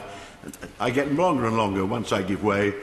As the Speaker has not put me under the time limit, I'll try to avoid giving way, to be fair to other people. The reason for this motion and the underlying reason for the opposition to it is simply that the government is insisting on pursuing a policy which it knows a majority in Parliament is opposed to. I think there is no precedent for that I can think of. Certainly not in modern times. I've been around for long enough, but I don't think 10 years ago, if a government had attempted to implement and put into place a policy which it knew the majority of Parliament were against, it would have created outrage. Parliament has twice voted against leaving with no deal. This Prime Minister has plainly determined that he's put himself in a position where he's got to have no deal. And we all know, we have seen the most extraordinary attempts made to avoid this House having opportunities, certainly to vote on that, to debate on it, to play a role in it. And if Parliament allows itself to be sidelined, then I think the precedent we're creating for future generations and for the behaviour of future governments of all complexions vis-à-vis Parliament is quite horrendous. The arguments that we've heard about the importance of limiting these emergency debates. I mean, my right honourable friend, the Leader of the House, is very good at keeping a straight face when he is coming out with arguments that are almost incredible. The benefits of trading solely within the WTO, I will leave on one side. I'm sure the North Koreans thrive under that in every conceivable way. But I think only the North Koreans and the Algerians and I think the Serbians do that. But when he starts saying how important it is that this House defends its traditions by making sure that in no circumstances can the House ever get business of its own choice, even in an emergency, I really do think, knowing that he's actually a profound parliamentarian and deeply committed to the well-being of this place, his ability to keep a straight face is quite remarkable. But I'm being deterred from the serious point I was making. The prorogation was the final, almost charmingly naive attempt to make sure that there wasn't even an opportunity that by mistake there might be something on the order paper that enabled anybody to express their opinion here. Apparently it is suddenly frightfully important that the government's whole new policy package, which seems to be emerging at an extraordinary rate in figure terms anyway, had to be put before Parliament before the end of October, when we've not really bothered with policy of that kind for a very long time. And it can't be put off the beginning of November. That's plain and really impossible. Most importantly, apparently the reason for the extremely long break is because it's extremely important we do not distract the public from paying proper attention to the party conferences. We have to be respectful to the Trades Union Congress. We cannot distract the television sets of the nation from the Liberal Assembly. Apparently every Conservative MP is dying to go to the Conservative Conference. And we know there are people who will have engagements there. I'm sure the pairing system can cope with that. But the idea that at the moment of such historic crisis, such momentous decisions, that the House can be faced with arguments of that kind, I find quite preposterous and very saddening. And I think it's quite obvious, given we're being treated in this way, that the House has to seize its own agenda, which is all this vote is about this evening. We make it the fullest opportunity of the next few days, because then the House will be able to make key decisions on what we're legally going to require the government to pursue in the national interest. Most importantly, I'd be amazed if the majority doesn't emerge yet again strongly against just leaving with no deal. Not really because anybody wants it. About 20 members of the House of Commons, I think, really think it's a good idea to leave with no deal. It's the right of my party, otherwise having given up and deciding, get it over with, leave with no deal. It's all the fault of the Germans, the French, and particularly the Commissioners, all the fault of Parliament, and have a quick election, wave a Union Jack, and then we'll sort out the bumps which will come when we've left. The House must stop that. and use the opportunity. Tomorrow we're debating the merits. We'll go on and on. I'm dying to introduce even more of the arguments, so I've already in this House spoken more than most on Europe, and we all know where we stand on the Leave Remain arguments. The one point of real substance I'd like to address, which at times I'm afraid, first time ever, the Leader of the House was slightly annoying me. He was using what is currently the cliché extreme right-winger argument that anybody who wants to stop a no-deal Brexit is actually reversing the referendum. Now, some are. The reason we can't get a majority for anything here, and we exactly reflect the public, Parliament in its paralysed confusion, I think, entirely reflects the division of the public, where there's no clear majority for anything. But the only thing we have a majority for so far is we're against leaving with no deal. Everything else has so far been blocked by hardline right-wing people who don't want any deal with foreigners, and then people's vote people who won't vote for anything that involves leaving the European Union because they want another referendum. I'm afraid they've so far outnumbered the middle. I think more of them should join the middle, because I actually believe that the obvious compromise, greatly to my reluctance, both to bring public opinion together and this House, is a soft Brexit where you keep the present economic ties. Now then I go back to my right honourable friend, the Leader of the House, who says I'm just defying 17 million people. Well, I haven't defied 17 million. I've already compromised. I wasn't in favour of the referendum. I feel very self-justified looking back on it. I made it clear I didn't vote for it. I made it clear I wasn't going to change my lifelong opinions because of one day's vote on a simple question on an terribly complicated subject of our national destiny. I voted against invoking Article 50. I was guilty of that. Since then, I accept the way to go proceed is a soft Brexit, leave the political union, stay in those superbly free trade arrangements which British Conservative governments took a leading role in creating. I have voted for Brexit 3 times, which is a considerable... If this bill gets passed, and if we get onto the substance of the thing, I will vote for Brexit again. I have had the privilege of at least once voting alongside the Prime Minister and the Leader of the House in favour of Brexit on terms which they now treat with derision. And I don't want to listen to conspiracy theories about the Irish backstop. I don't think any of the English public, sadly, take any interest in Irish political affairs. 9 out of 10 have no idea what the Irish backstop is. This is an entirely closed little debate. A very important one, I concede. I'm strongly in favour of the Irish backstop unless you can replace it with something that's equally, absolutely guaranteed to preserve the Good Friday Agreement. But at the root of the thing, we do have to deliver to the people.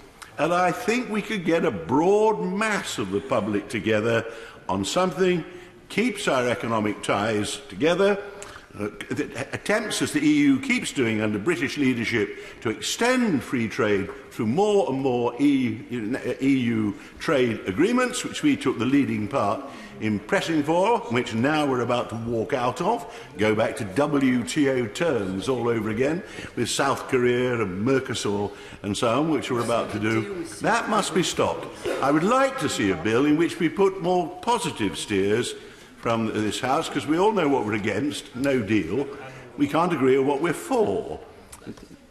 Actually, making a legal obligation to seek a customs union, making a legal obligation to have some regulatory alignment, I don't think would make the Prime Minister's position more difficult in Europe. They would just wonder why on earth no British leader had asked for that before. But I will leave that till the later proceedings on the bill. Meanwhile, if this Parliament doesn't pass this motion, I think it will be looked back upon with total derision.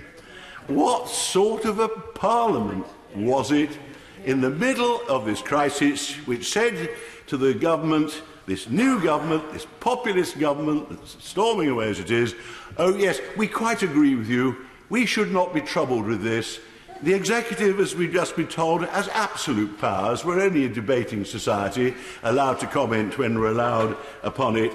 Feel free to deliver what you wish by October the 31st, and then we go back to our constituents, say it's very important that you have us to represent you in Parliament, to look after your interests. But as it happens, we've given unbridled powers to Boris for the next few months on the European question. I, therefore, you may gather, Mr. Speaker, I'm going to vote for this motion with more, more actual passion than I usually go to the debate voting lobbies on most issues. It's an extremely important evening. Order. I'm afraid a 5-minute limit on backbench speeches will now apply. Helen Jones. Thank you, Mr. Speaker. I rise to support the motion not only on behalf of the 1.7 million people who have signed a petition on our website against a prorogation of Parliament until we have made decisions on Europe, but also as someone who is profoundly disturbed by the contempt for parliamentary democracy that the Prime Minister has shown in seeking a 5-week prorogation of Parliament. And it is profoundly dangerous to our democracy because, as we all know, democracy never disappears with a bang. It disappears by small, incremental steps, each one justified as saying that things need to be sorted out, things need to be done, people are blocking the way. And I say that as someone who believes that we should implement the decision of the referendum, but also in a representative democracy that it is for Parliament to decide how that decision should be implemented. And we have struggled with it because we are struggling to reconcile a plebiscite with a representative democracy. That struggle has not been made any easier by the misleading statements made during that referendum, that we would get the easiest trade deal ever, and so on. And Brexit cannot be accomplished, as the Prime Minister seeks to tell us, by a few slogans from a self-help book and a rousing chorus of always look on the bright side of life. It is complicated, and Parliament has to deal with those complications. I have no doubt that the Prime Minister sees himself as a Democrat. I'm told he keeps a bust of Pericles in Downing Street. I don't know whether he chose Pericles because his foreign policy alienated most of the other Greek states, or because he prorogued the Athenian assembly. But while he speaks as he sees himself as a Democrat, he speaks like a demagogue. He has called parliamentarians collaborators with Europe in seeking to block no deal. He uses the language of a war. There are far too many people here trying to relive a war in which they were not only too young to take part, but are too young even to remember. And that demeans the sacrifices of those who fought in that war. Our job is to take the difficult decisions. And one of the things we must do, it seems to me, is to block a no-deal Brexit, which would be disastrous for this country, disastrous for most of our constituents. And it damage not just this generation, but generations to come. And where are all the members of the Cabinet who told us that prorogation would be an affront to parliamentary democracy, mad, a ridiculous suggestion, silent as the grave? And if cabinet government no longer exists, and it seems not to exist, then it is for Parliament to ensure that the government is properly scrutinised. I know it will be difficult for many on the opposition benches tonight. On the government benches tonight. They have been threatened with the loss of the whip and the loss of their jobs. Many will have to break the bonds of loyalty to their own party, which all of us have. But I beg them tonight to act not in their own interests or in the interests of the party, but in the interests of the country. They should remember what Clem Attlee once said. If you begin to view yourself as only responsible to a political party. You are halfway to a dictatorship. The country expects us tonight to act in the national interest, and it is vital that we do so. Sir William Cash. Thank you very much, Mr. Speaker. Mr. Speaker, I've heard an enormous amount over the last few weeks about the way in which this government is undermining democracy, undermining our sovereignty. Just heard my right honourable friend, the member for Rushcliffe, rubbishing a lot of the arguments that the government has been putting forward over the last few weeks. But I would simply like to say this. The reality is that there are those in this House, however much they like to dress it up, and I said this on the second reading, I think, of the withdrawal bill itself, that actually they never accepted the idea that we should leave the European Union with or without a deal. They just don't want to leave. I understand that, and I actually pay some tribute to some of those who have been entirely consistent about these arguments, and in particular, my right honourable friend, the member for Rushcliffe, and he knows I genuinely feel that. But having said that, I'm afraid that the burden of the argument which I've heard addressed by the member for West Dorset, for example, I simply cannot accept under any circumstances. This House, as I said in an intervention with the Leader of the House, actually made a decision, and it made a decision on the Referendum Act itself, a sovereign act of Parliament, which deliberately gave to the British people the right to make the decision and not this House. What also happened under the Lisbon Treaty enactment, which was passed in 2008, was that under our domestic law, we agreed that we would allow the Article 50 process to commence, and it said that within 2 years, if there was no decision, then we would leave on exit day, as expressed ultimately in the other Act of Parliament, Withdrawal Act, section 1 of which said that the repeal of the 72 Act would take place on exit day. Now, it is impossible, in my judgment, to argue that this debate and all the, in my opinion, ripping up of conventions and all the things that my right honourable friend said, which I entirely agree with, about this improper procedure for the purposes of achieving an objective, can really just be washed away on the grounds that somehow or other there is an argument about our not having any possibility of leaving without a deal. I'd simply say this, Mr. Speaker, if I may.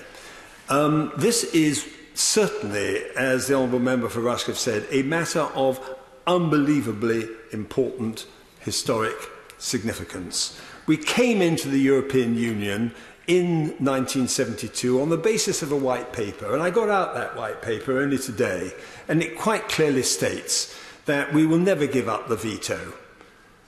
We would never do so, and furthermore, not only would we never give up the veto, but in addition to that, and that was the basis on which we came into the European Communities Act 1972, which is still the governing enactment. And furthermore, it went on to say that to do so would endanger the very fabric of the community. That is why so many people all over the whole of Europe are voting with their feet against this system. Look at what's going on in Italy at the moment, and in Greece and in many other countries. So why would anybody actually want to remain in this European Union? It's autocratic, it's dominated by one country in particular, and by the French as well. The bottom line is it is not a system which allows us to govern ourselves. And I would simply say this, Mr. Speaker, it is clear that the government that takes place under the Council of Ministers is a system which enables us to be governed by 27 other member states. The withdrawal agreement, which was never signed, would allow us to be kept in that system of vassalage, governed by another 27 member states. It is an unacceptable system, and yet if we were to leave, albeit I prefer to have a deal, but with no deal, I'd simply say this: we'll be able to trade globally on our own terms. We would no longer be constrained by the deficit which we run with the European Union.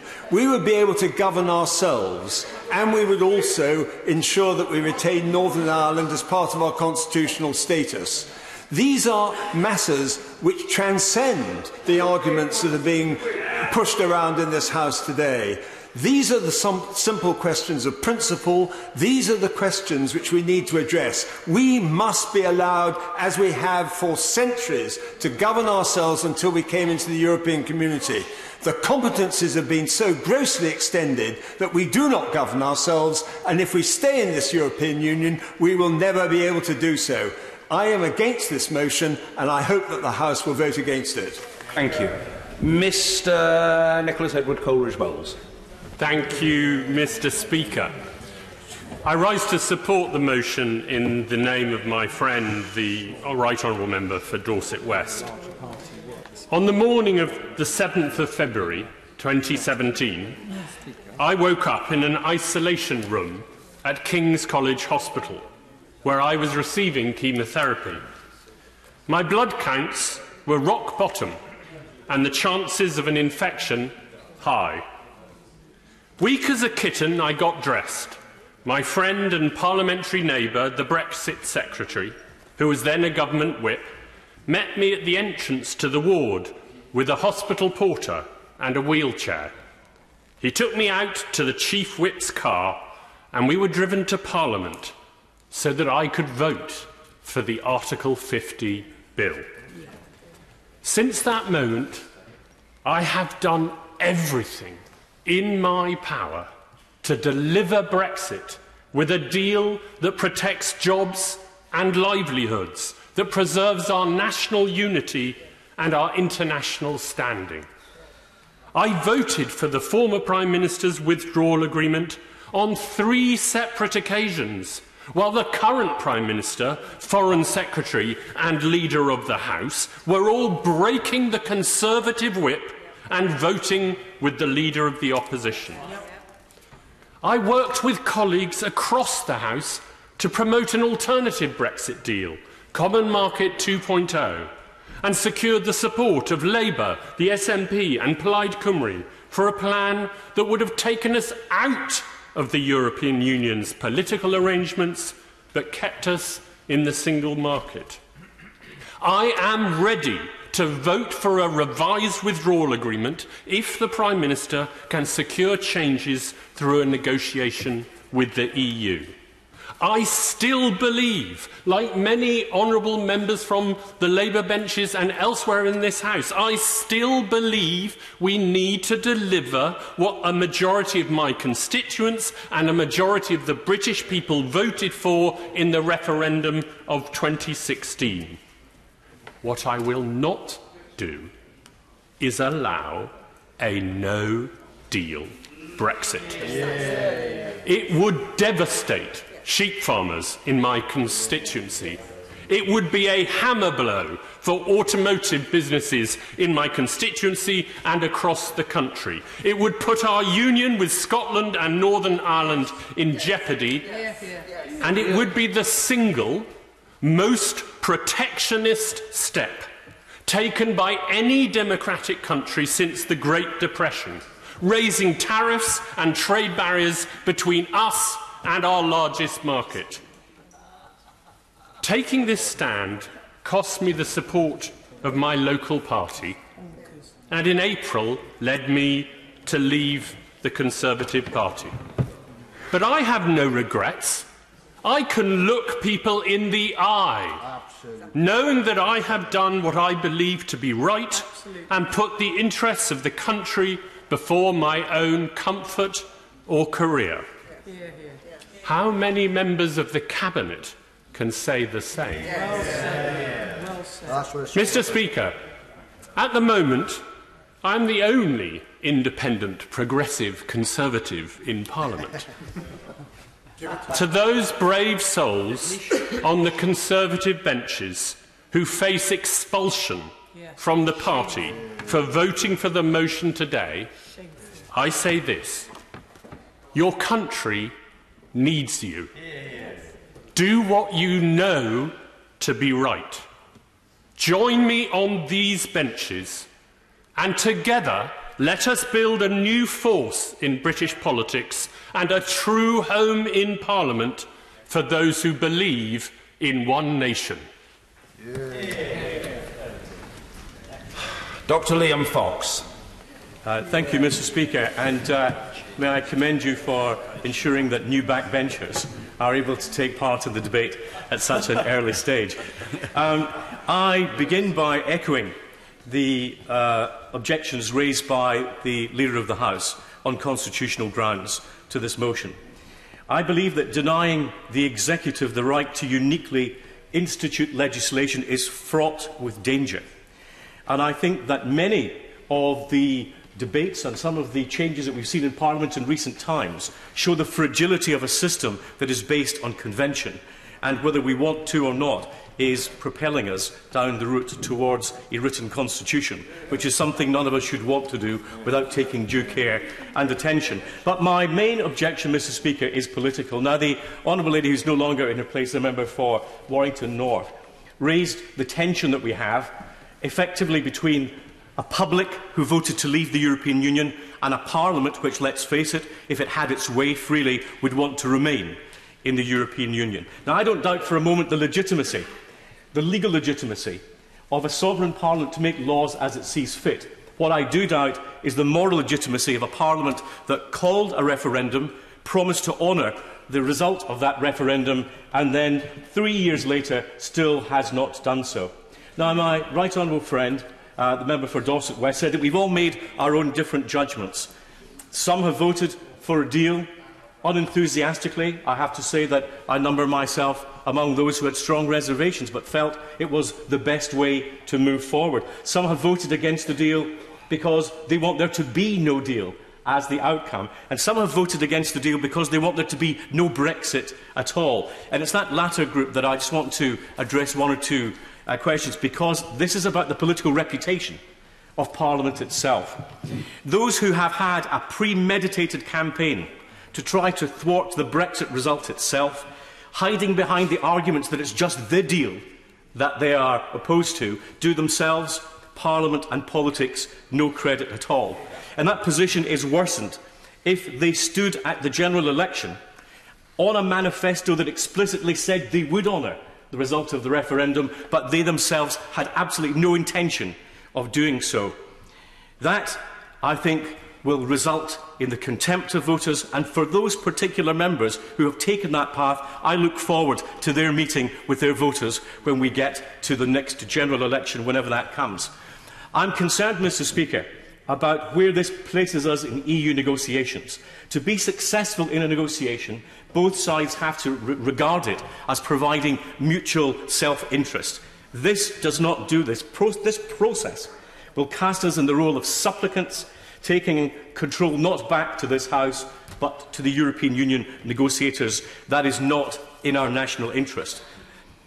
We, in this political bubble, very often argue about the process and the minutiae and fail to see the big picture, which is what our voters are looking at. We didn't ask for an opinion from voters, we asked for an instruction. We said we would honour it, and we are honour-bound to do so. And I urge colleagues not to cast their vote tonight with the coalition of chaos, for that will be the result. Delay will follow delay. It is time, one way or another, to deliver Brexit. And I make one further point. One of our senior French colleagues said to me, "Liam, you need to leave the European Union following your referendum." A senior pro-European politician. He said, "The problems of political fragmentation in France began when we did not honour the result of the referendum on the European Constitution. It was the beginning of the end of the major parties and the beginning of the rise of the political fringe." Mr. Speaker, I fear that if we go down the path that is being suggested tonight, we will be opening up a chasm of distrust between Parliament and the British people.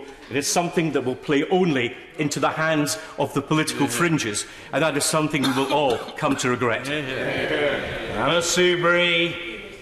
Mr. Speaker, I have to say, it's a pleasure, of course, to follow the Right Honourable Member for North Somerset, but at a time when our country should be coming together to find a way through this terrible crisis which we are in, the biggest crisis since the Second World War, it is no longer acceptable, if I may say, to continue to seek to divide.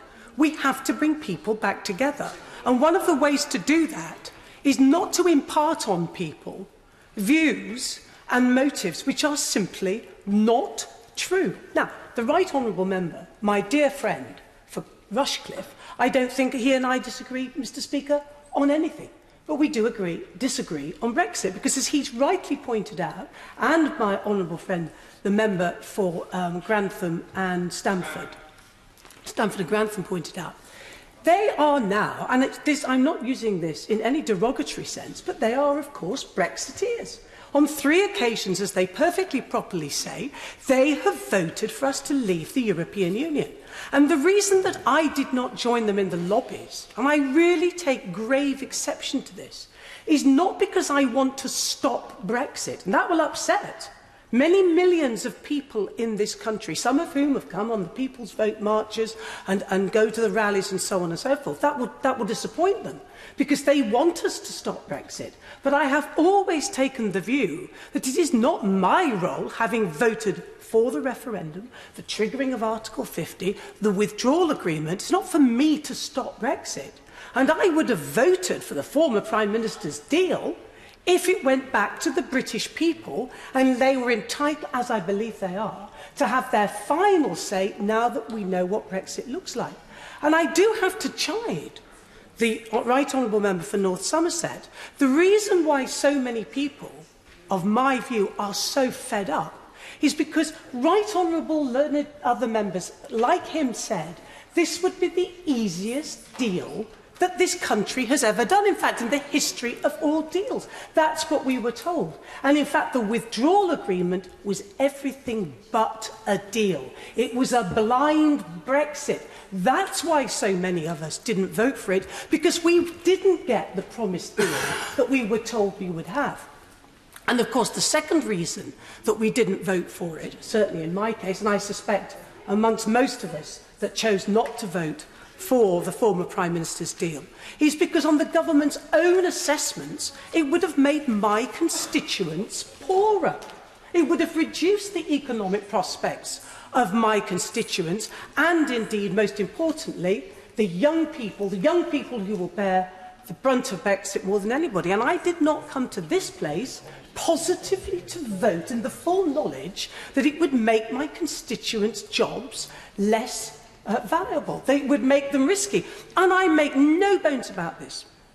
I'm quite happy and willing to lose my job, but I'm damned if I'm going to see the jobs of my constituents and the life chances of their children and grandchildren reduced.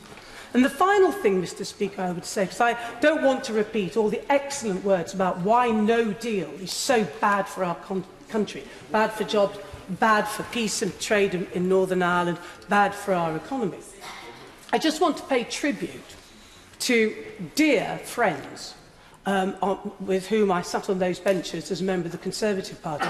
Today marks a very bleak and, I believe, momentous day of the Conservative Party. Because what you are seeing, Mr Speaker, is a group of fine parliamentarians, excellent members of Parliament, who have been bullied and blackmailed in a way that members of the Cabinet, who repeatedly and with long histories of defying 3-line whips, notwithstanding that, this bunch of honourable people, most of whom, and I've looked and checked the list, most of the Conservatives who've signed this motion have voted 3 times for Brexit. And they found themselves today in the most disgraceful of situations, in effect bullied and blackmailed, putting their political careers to an end to do the right thing by our country. And as I think my honourable friend said for Stamford and Grantham, this is about our country, and it's also about your own respect. It's whether you can look yourself in the mirror in the morning and not be ashamed of what looks back at you. And that moment when your children ask you, and your grandchildren, how on earth did you stand by and let this disaster of a no deal happen? We, at least, will say we did the right thing. We put our country and not our careers first. Mr Dominic Grieve. Thank you, Mr Speaker. It's a pleasure to follow the Right Honourable Lady. And if I may say to my Right Honourable friend, the member for North Somerset, I also listened carefully to what he had to say, because he made one important point which has come up about the will of the people. It's absolutely right that most of us in this House voted to trigger Article 50. We did that out of respect for the result of the referendum, even if we didn't like it. But 3.5 years down the track, it's perfectly obvious to many of us that this country is going to a very bad outcome. And the longer the period that passes from the referendum, the more unclear it is, in truth, what the will of the people is. We have no idea. And that's why I've always been willing to see a deal go through, but I want it to go back to the public, because I am left with a compelling sense that we are actually taking people to a destination they don't want at all. And what has happened is, unfortunately, a section of my party has become hijacked by a narrow sector of those who voted to leave, and who are simply using the will of the people as an instrument of potential tyranny towards any of those who disagree with them, as I can see in the email stream I routinely get. And I'm afraid fuelled now by the words of the Prime Minister, and indeed I have to say, I regret to have to say this, but I will, by the words of the Leader of the House today. And it was fascinating to listen to the Leader of the House. I'd always imagined that he had marketed himself in politics as an individual who formed part of the grandest tradition of old-fashioned conservatism. And so I was rather surprised when I heard him refer to one of his objections why this House should do its duty, that it would interfere with the great set pieces that followed a state opening of Parliament. Of course, as a Conservative, I love the great set pieces of our Constitution. But I don't think in a time of national emergency my constituents in Beaconsfield would have much regard for me for saying that the great set pieces had to come before my doing my duty. I also, I have to say to him, with regret, it's the first time I've heard him at the dispatch box, that I regretted his rather cheap sarcasm at the expense of my right honourable friend, the member for West Dorset. And I'll just gently point out he has more months of experience of high office than my right honourable friend has of days in his job.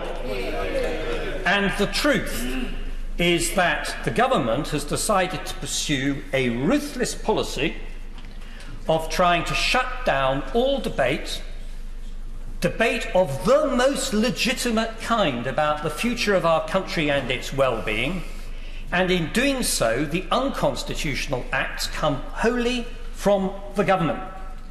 I disagree totally with my right honourable friend, the Leader of the House, when he says that in some way this House is acting unconstitutionally in what it does. Our Constitution is adaptable, and I'm afraid it's having to adapt to the reality that the government doesn't have a majority and hasn't had one for some time. And that is just one of those things which happens, and it's doing it actually in a fairly reasonable fashion. Although it would be better if we listened politely to each other and stopped trying to beat each other over the head, as I detect is the practice which the government is now adopting. And finally, I will say this. Obviously, I believe that this motion is entirely desirable, entirely in keeping with the House's proper traditions, and is something which should be passed, and the bill that follows it, so that the evils of a no-deal Brexit are avoided, because I believe passionately that evil will follow. But I was struck by my right honourable friend, the Leader of the House, who suddenly referred to a man for all seasons, I think because Sir Thomas More is one of his heroes. He will recollect Sir Thomas said, when told that opposition to the King would mean death, well, these are but devices to frighten children.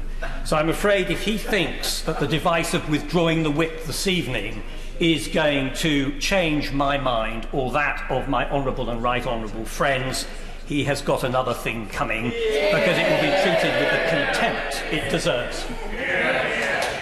The time limit is now reduced to 4 minutes. Tommy Shepherd.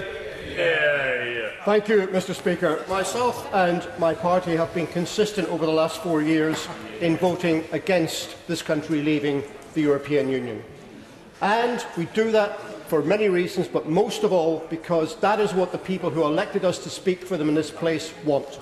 Scotland did not vote for this, and Scotland does not want this. But we have never in these debates suggested that the result of the 2016 Brexit referendum should be ignored, set aside or overturned by this Parliament. What we have said is it is the legitimate and proper role of an elected Parliament to consider the consequences of this course of action, and if in our judgment we believe those consequences to be sufficiently dire, then we should allow the opportunity for the people of the country to reconsider the decision they took in 2016 in full knowledge of the facts and knowledge that we now have available.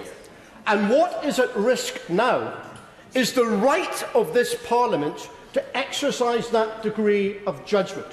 It is a shame in many ways that we have to move this motion tonight and that we have to pass emergency legislation tomorrow. It ought to be the other way around. A government, particularly a minority government, ought to be coming to this chamber, trying to find consensus, trying to explain itself, trying to get us behind it. But instead, that is not happening. And the reason why so many people find it necessary to do what we are going to do tonight is simply because we have lost faith in this government. Not only has the government today, lost its majority, but it has also lost the trust of this House. We do not believe the Prime Minister when he says he is trying to get a deal. We see no evidence of this whatsoever. And we do not believe the Prime Minister when he says he respects parliamentary democracy, because he is trying to shut down the ability of this House to debate his actions and their consequences. I'll take the intervention. I thank the honourable friend, the honourable gentleman, for giving way. He was talking about compromise. We had an opportunity to compromise back in spring, one on the customs union. We only left by 3 votes. We lost by 3 votes in that customs union vote. I would ask, where were he and his SNP colleagues then, when it was SNP policy on single market and customs union, where we could have had a compromise and avoid this? This isn't about time. This is about compromise. Show us you're willing to do it. No. The honourable member is wrong, because the seeds of this problem were sown long before that. They were sown when a right-wing Conservative government decided to seize on the result of the referendum and use that narrow majority and interpret it for its own ends to restructure this country and its international relationships and its economy. And even now we see a situation where the government is committed to pursuing the hardest of Brexits, crashing out without a deal if it deems that necessary, and you actually even believe that that is the preferred course of action. And it knows not only is there no majority in this House for that course of action, there is no majority in the country either for that course of action. Now that brings me to the topic of the election, which is an associated matter here, because there have been suggestions that are we to do this, then the Prime Minister will immediately throw his toys out of the pram. Hi everyone. Let me just turn this down, just so I just bear me a second. Hi everybody. As you can see, I've been streaming this now. I was due to go live at 9 o'clock. Now there's going to be the vote at 10 o'clock, around 10 o'clock tonight, with regards to excuse me, with regards to Jeremy Corbyn bringing forward this bill, his motion, trying to wrestle things away from Boris Johnson's government and try and stop this no-deal Brexit. And the vote's going to be at 10 o'clock tonight.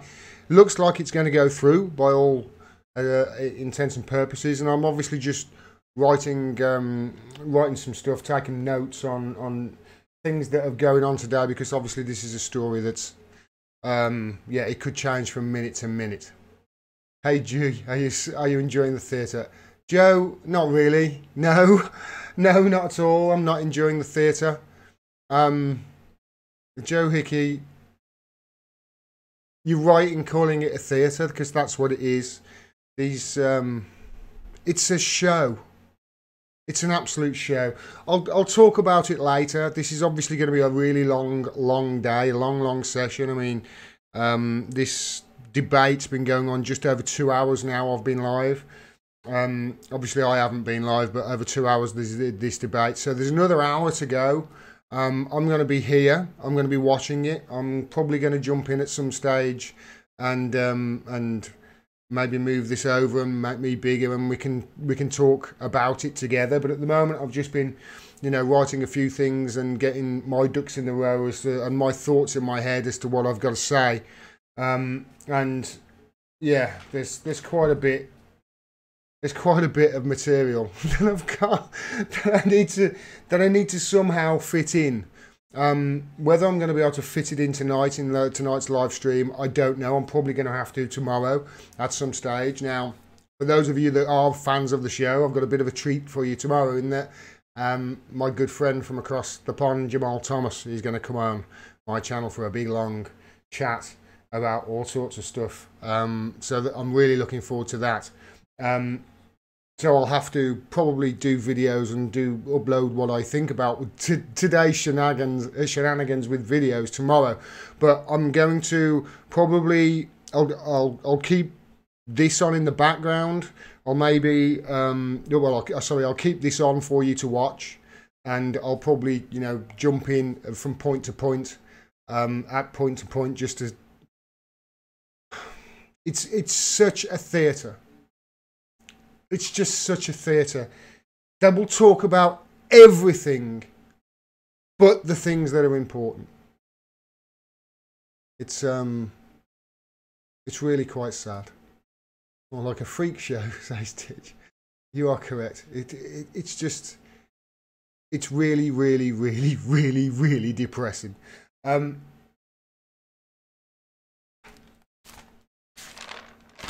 Okay, I've got a bit of material. I'll probably jump in maybe in about 25 minutes because we're going to have the last half an hour of this debate, and I'll probably jump in and maybe do a couple of pieces to camera while these idiots carry on talking about nonsense, which is really the amount of, how many times have they said, oh, you're going to shut it down for 5 weeks? How many times have you heard that in the last 2 hours? I think I've heard it about 5 times from 5 different people saying you're going to shut it down for 5 weeks. No, no. You can't just keep saying things over and over and just hope that they're going to be true. But it works, you know, people are in the streets saying it. Who knows? Right, I'm going to get out. I'll turn this back on for you to listen to. I'll probably be back in about 25 minutes once I've got all my pics and everything and videos that I need to put together. And then we'll have half an hour of me chatting about today. And then we'll both watch the vote happen in real time at 10 o'clock. How's that sound? Yeah, I'm looking forward to it.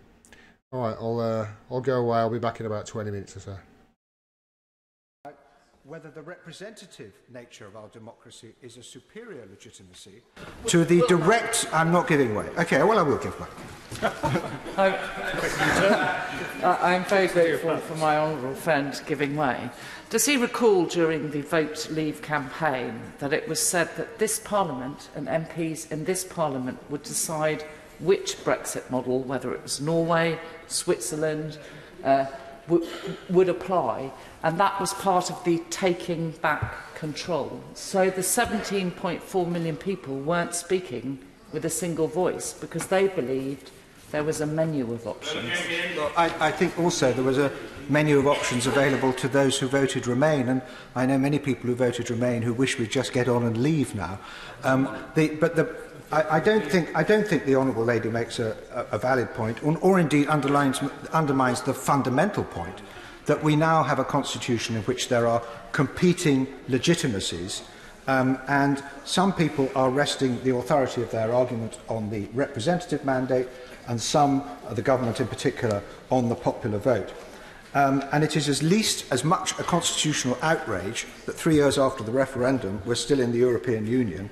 And that the bill proposed tomorrow, the bill to propose for tomorrow, should be proposing to hand the question of how we leave not back to this House, but back to the European Union to decide. No, it's absolutely true, because that's exactly what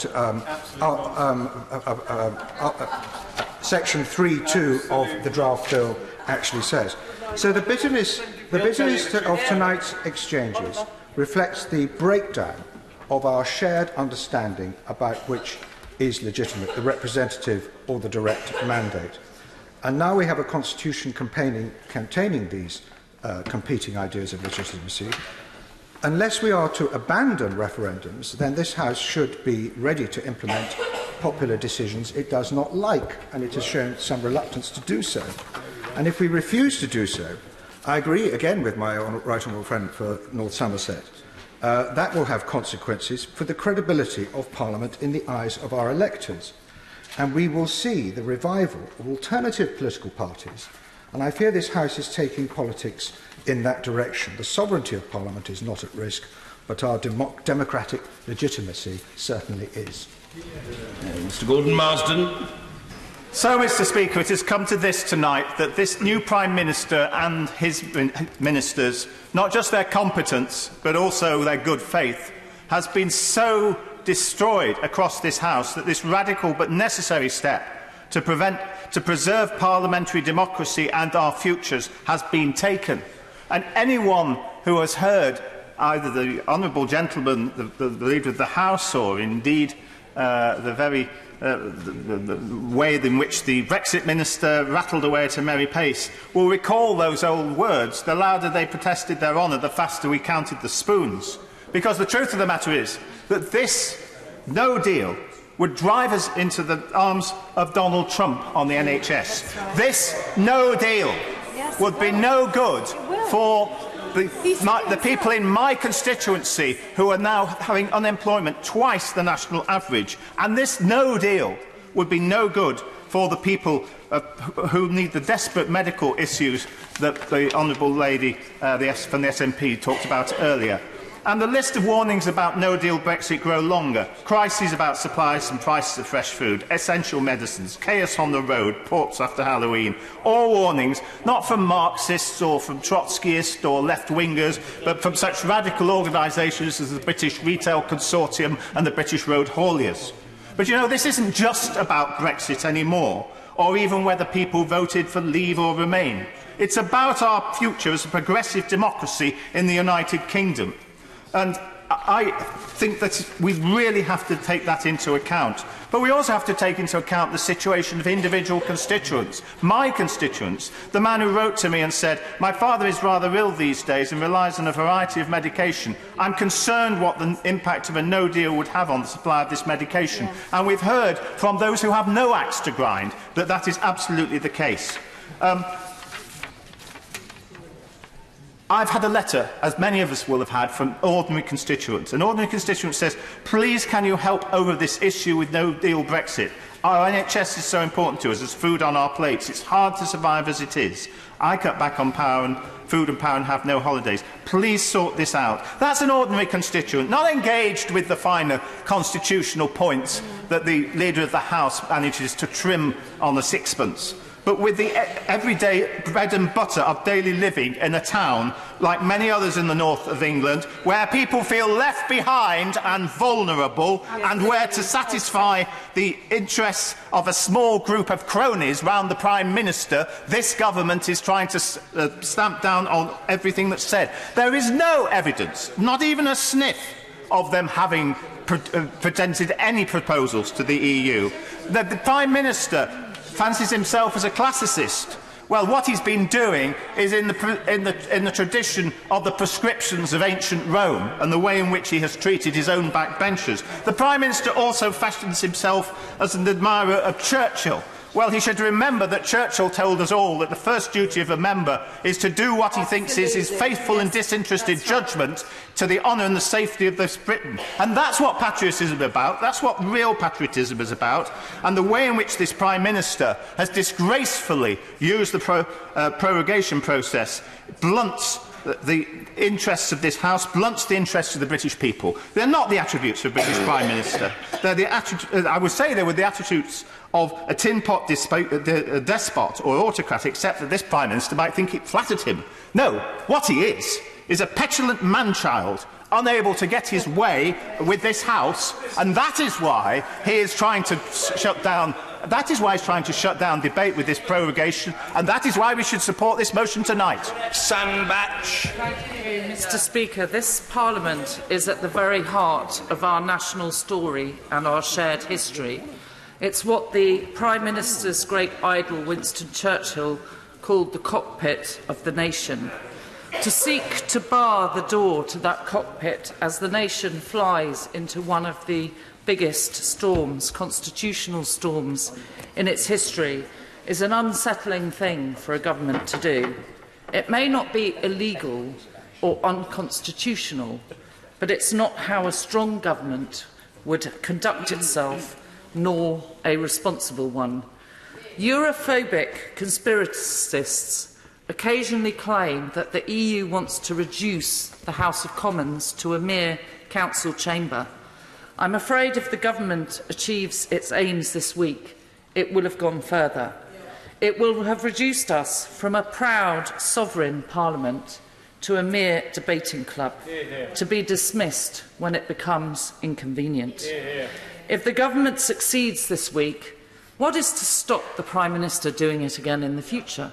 What is to stop the Leader of the Opposition, should he come to power? And I hope that never comes to pass. Precedent matters, and so does motive. The government's claim that this is to enable it to put forward new domestic legislation is clearly nonsense, a fig leaf to hide its attempt to evade accountability. This House has stood as the defender of our liberties for centuries. The historian Robert Saunders put it best. The UK government shines with a borrowed light, a light that comes solely from the consent of our elected representatives. Shut that down and our democracy is plunged into darkness. It has indeed been plunged into darkness. We are in darkness. And it's claimed that this prorogation is a normal prorogation. It isn't.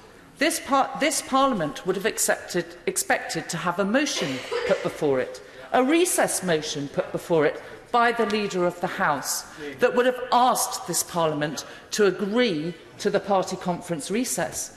That motion has never been put to us.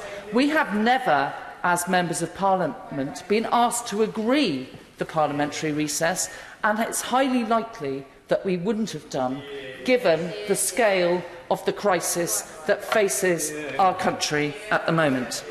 The Leader of the House claims to speak for 17.4 million people. Well, I want to tell him about a constituent of mine on the train. I was on the train going back to my constituency when a constituent approached me and said, "You're my MP." He said, "I voted for leave because I wanted to give David Cameron a kicking. I didn't really think it would go through. Please, now, do something to change that." I have voted 3 times for the withdrawal agreement.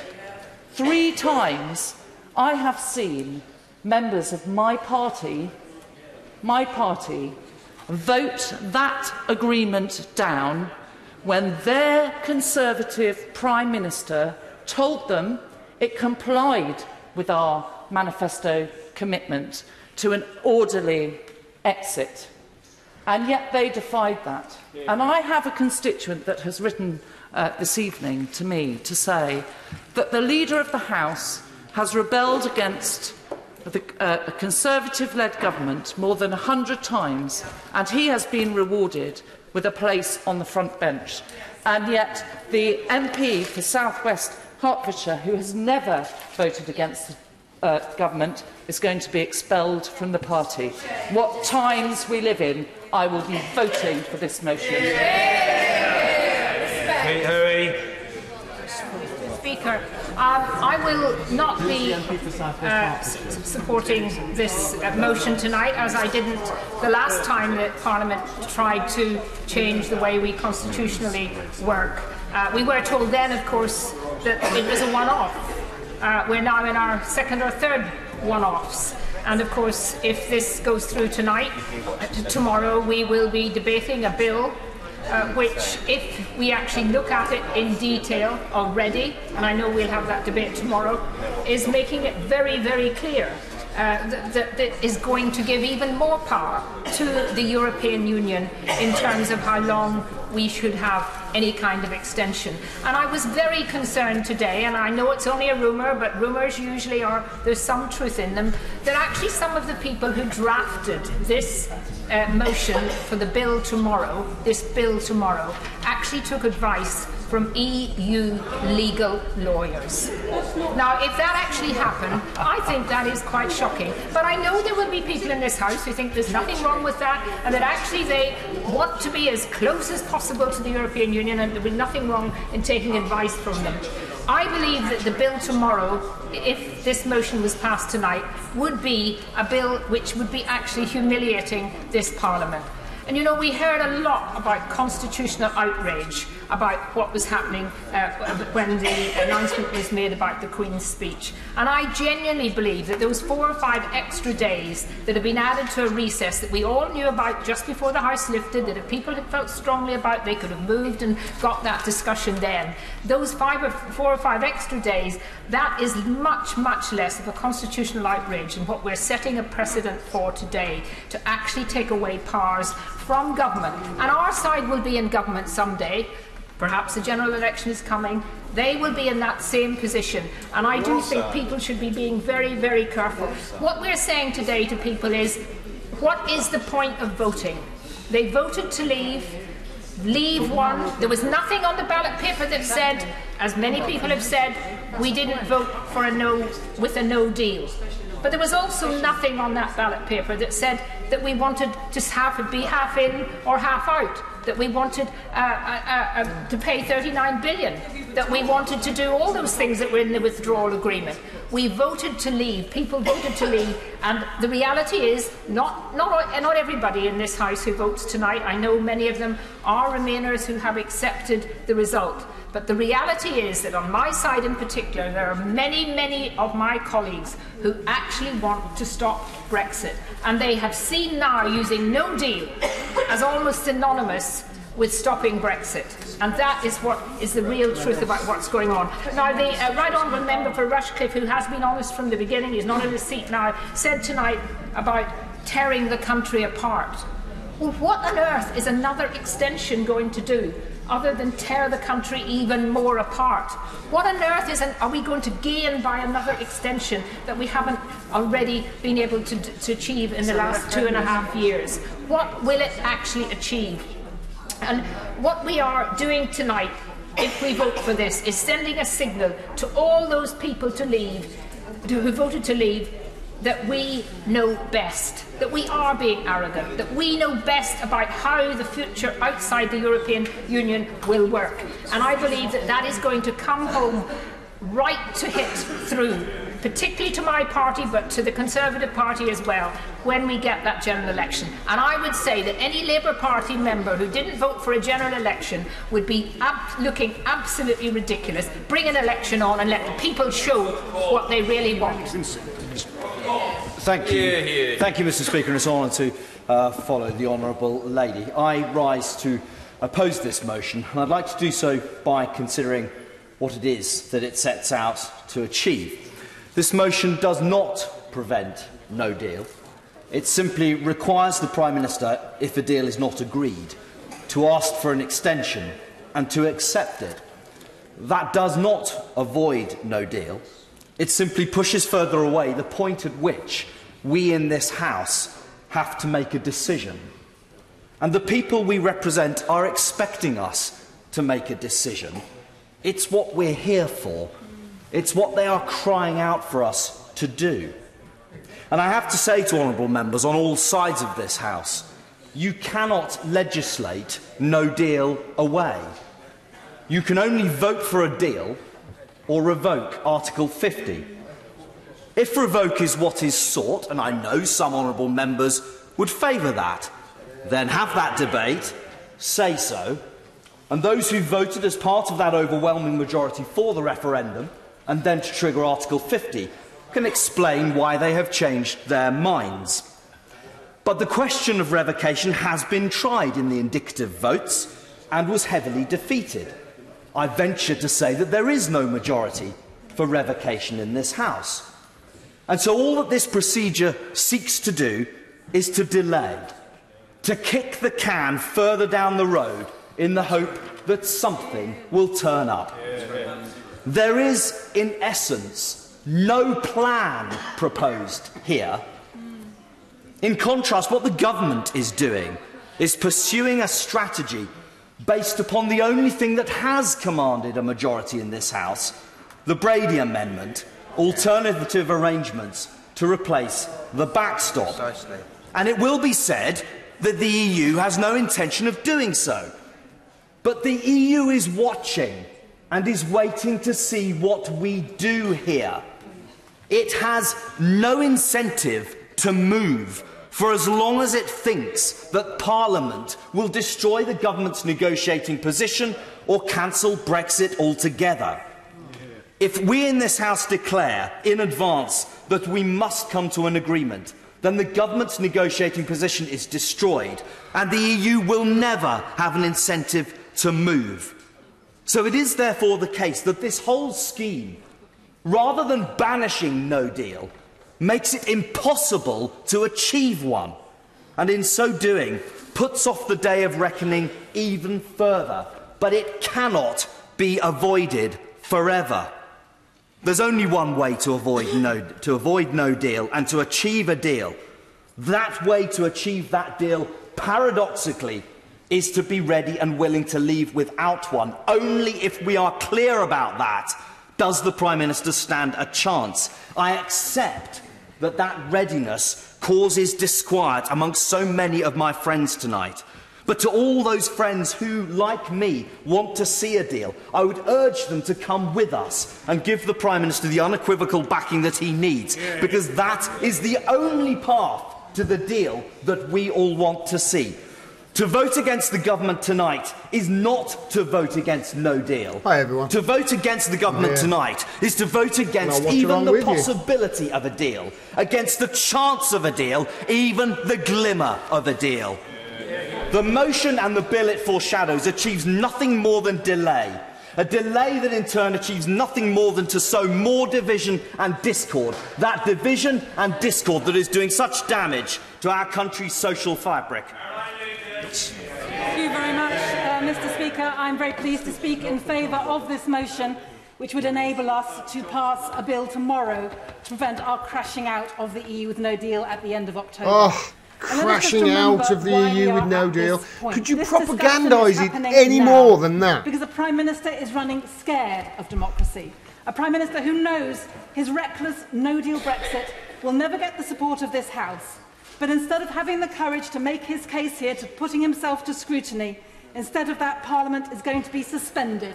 If she starts talking about democracy and stuff like that, I'm going to shit a brick, because it wasn't long ago that she wanted to just get a load of women who were unelected and get together and sort Brexit out just between themselves like a bunch of loose women. This Prime Minister's blatant power grab, that they will not stand for a no-deal Brexit being rammed through this House, and that they will stand up to make sure that this legislature does what it is meant to do, which is to hold this executive, this feral, out-of-control executive, to account. Now, there's been a lot of talk about democracy tonight, and the Leader of the House, who I have to say, with his body language throughout this evening, has been so contemptuous of this House and of the people. And for the benefit of Hansard, the Leader of the House has been spread across around 3 seats, lying out as if that was something very boring for him to listen to tonight. Well, can I just say to him, when he has been lecturing us about democracy, we will have none of it, because this government has no mandate wake Jacob for the Rees Mogg up, please. He seems to have Brexit fallen it is asleep. pursuing. It was never on the ballot paper. More than that, the Right Honourable Member for Surrey Heath said as recently as March, it's basically and I horizontal. quote, "We did not vote to leave without a deal. That wasn't the message of the campaign I helped to lead." So let's hear no more of this posturing that somehow people on that side of the House from the government are standing up for the people, and we are not. Those of us on this side, and particularly those of us who have been arguing for a people's vote from the very start, are precisely the ones who are standing up for the people and want their voices to be heard in this debate. Now, time is short, and I want to make two more very quick points. The first is that in all of this debate about process and procedure, we are in danger of forgetting what a no deal actually means for the people of this country. What it means, as we know, what it means is they get what they voted for 3 years ago. Of food and fuel. It means people unable to get their life-saving medicines. It also means a nightmare for people in Northern Ireland. I pay tribute to the honourable member for North Down, who has made that case so many times. How dare we, in this chamber, think that we're going to rip up the Good Friday Agreement and think that it's nothing to be concerned about? There is everything to be concerned about that. But I also want to say a word as well about the 3 million, those people who's made their lives here in this country, expecting that their contribution would be valued, instead of which now they are in an intolerable limbo, not knowing whether their rights are going to be upheld or not. But finally, Mr. Speaker, I want to make a point that I think is important, although some may feel it is boring. But actually, do you know what? The reason that we are in this crisis now, one of the many reasons, is because we don't have a codified written constitution. It is only the unwritten, uncodified understandings that protect the body politic from they can't sort out Brexit, so what they're going to do is rewrite the constitution. Is that what? Now we've had to depend on people playing by the rules. We have to rewrite the constitution. Forget Brexit, we need a constitution. So we need more than ever a written constitution drawn up by a democratic citizens' convention that will put people at the heart of our politics for the first time in UK history. Bob Seeley. Thank you very much indeed, Mr. Speaker. The crux of the debate tonight is whether we honestly, seek they'll to talk try and about instruct our everything government but in a the critical real period important as issues, it won't seeks options between the current withdrawal deal, which has been rejected 3 times by lots of people in this House, and no deal, actually with a series of mini-deals. Now, I'm sure that the Chancellor of the Exchequer and the member for Dorset West have been engaged in negotiations at a far more senior level than I. But I do find it a little bizarre that we could seek to bind our hand of our government at this point if the right honourable gentleman trusts those people in power, and I have to say that I do. I was engaged a little bit in some of the negotiation around with tribal Afghan leaders, and I conducted village negotiations in Badra Marshes in 2008 and 2009, Mr. Speaker, and showing the limits of our negotiating power, showing what we were willing or not willing to do, would have fatally undermined some of those conversations that happened to try to protect British troops and try to stop ourselves being attacked. So therefore, binding the hands of a government as it seeks to negotiate a better deal, I think is counterproductive, although I understand his concerns. The reason this debate is so bad-tempered is because it's gone on for 3 years. We have previous cliches, Brexit, Tory Brexit, I'm not here to stop Brexit, but it's quite clear that the honourable member for Vauxhall said that many people on the opposite side of the benches were using this no-deal Brexit simply as another means to stop Brexit. The honourable member for Beaconsfield quoted Thomas More. I've been in this House 2 years. I feel like quoting Macbeth. Tomorrow and tomorrow and tomorrow wears on this petty pace from day to day. That's how I feel, because all we talk about is Brexit. I want us to get on and talk about lots of other things that are Absolutely right. In fact, it sort of feels like Groundhog Days, if you don't mind me mixing my cultural references. Pro-democracy, pro-EU campaigners are concerned about protecting the rights of Parliament. I find that slightly ironic for those people who want to stay in the European Union, which will do far more damage to the rights of this Parliament than this government will do ever. Absolutely. I want a deal, Mr. Speaker. I want a deal. And I accept that I accept that the most important thing here is that we have to deliver to have trust in politics. I'm also aware that neither side is perfect, that there are people now sitting on the front bench who could have voted for a deal and didn't, in the same way that there are people opposite who could have voted for a deal and didn't. But we need to deliver on a deal. And the reason why I'm against this motion is it provides another extension, that we simply continue in a debate that becomes endless and tedious. We need to bring this to an end so we can deliver on our manifesto commitments in other areas videos saying they're just kicking the can down the road. They kicked the can down the road for 3 years, trying desperately not to do it. Pavilion, I'm sure it might be possible to provide the Leader of the House with a pillow to make him more comfortable. as he seems to be struggling during It didn't this just debate. magically happen. I rise to support the Right Honourable Member for West act of Dorset. God. We have a These simple bastards objective, got that us into is this to mess. block no deal and secure a resolution to the crisis and chaos the country faces. A series of government reports have set out the consequences of no deal, most recently, of course, Operation Yellowhammer. Medicines, fuel and food shortages, increased risks on the border between Northern Ireland and Ireland. And the government have been so shocked and People in the embarrassed chat are saying, that yeah, they've get attempted no to Edmonds sanitise, in in there. fact, Just make this he report had deal disappear. or no deal sorted. But it's in the interests of all our constituents, apart of course from those who are busy shorting the pound, to block no deal. We are not talking about, as ministers do, bumps in the road. We are talking about job losses and businesses closing. The other side claim that taking no deal off the table damages our prospects of securing a deal. Now, the first problem I have with this is walking away without a deal isn't like walking into the car showroom and walking out without a car. In no deal, you're forced to leave with that banger with bald tyres and a chipped windscreen.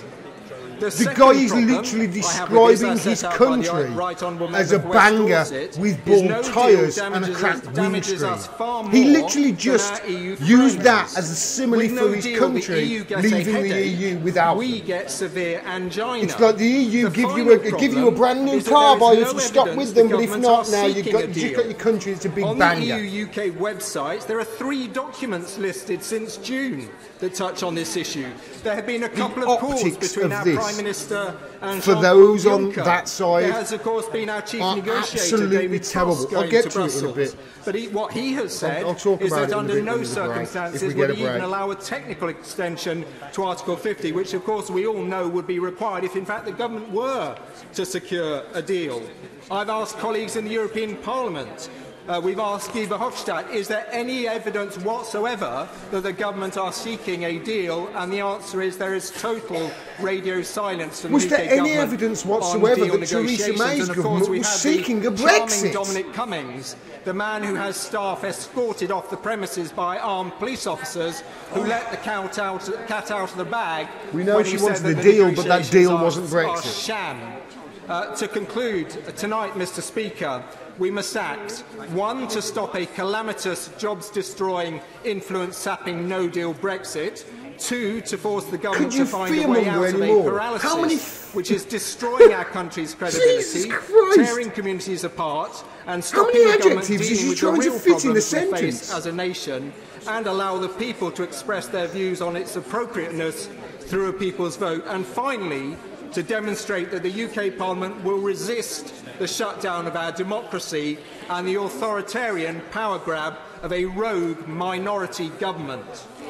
Andrew Bowie. Thank you very much, Mr. Speaker. It's been quite a long time since I've had the opportunity to speak in this chamber. Well, I have spoken, as I'm sure you will attest, but mainly from a sedentary position. The reason, of course, being that for the vast majority of this past year, I had the privilege of serving the former Prime Minister as a Parliamentary Private Secretary, meaning that for the majority of the past 259 days, I have lived and breathed Brexit, deal, no deal, indicative votes, Cooper-Letwin Bowles, withdrawal agreement, the negotiations, the renegotiations, and all the attempts by the former Prime Minister, along with a group of utterly brilliant and dedicated colleagues, ministers, civil servants and special advisers, to try and ensure that this country left the EU with the deal.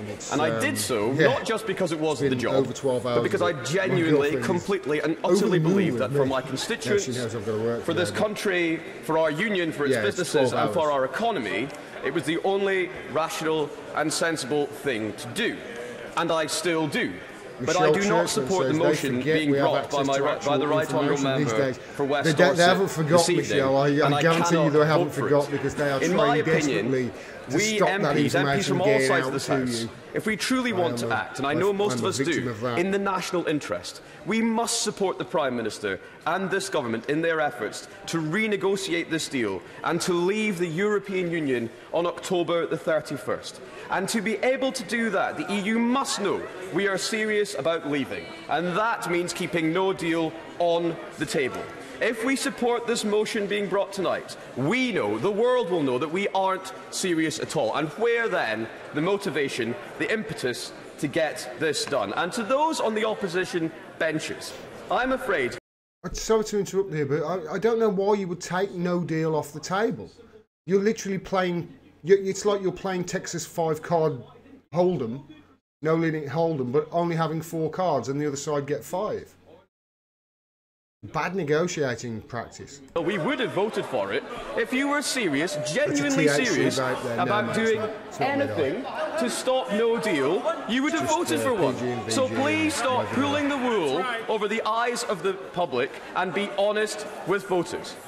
And to those of my own benches, to my friends and colleagues for whom I have so much respect and whose support for the former Prime Minister over the last year I am personally very grateful, I say this. Please do not undermine this Prime Minister, as so often this House of Commons undermined the last. Please give our negotiators the support they need to get the changes to this deal we need. And please do not allow to be taken off the table the one thing that is pushing both sides towards achieving just that. I will give way. Well, Mr. Speaker, I remember fondly being in the room with my honourable friend on a number of occasions, and can I just say to him, I very much look forward to his memoir on all of these subjects. Yeah. This guy, that guy, he did an interview today, that guy that just stand up, Baker, I think his name is. Honestly, I was literally on the floor laughing. Honestly, I was on the floor laughing. I've done a video of it, I've clipped it up. I was going to go live tonight and talk about it, but I won't get a chance with all this on, and I want to obviously talk, but if you saw him being interviewed on the BBC, it was one of the funniest, most hysterical, scariest things you've ever heard. I will be talking about it tomorrow, no doubt. My Prime Minister this evening, we need to get this deal renegotiated, we need to get this done, we need to leave the EU, and then we can, at long last, move this country forward. John Barron. Thank you, Mr. Speaker. I rise in opposition to this motion and in support of my Prime Minister, essentially for 2 reasons. The first, Mr. Speaker, is that there is more than a whiff of arrogance in this motion. Too many Remain MPs in this place will use any device to try to block Brexit. There are honourable members, Remain members, but I'm afraid there's too many who are not. Yeah, far too many.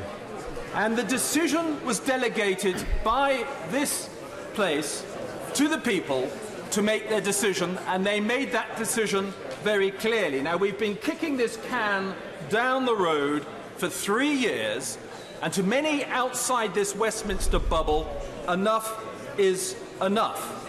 And I would remind the House that the majority of colleagues and members who are going to support the motion tonight voted in favour of triggering Article 50.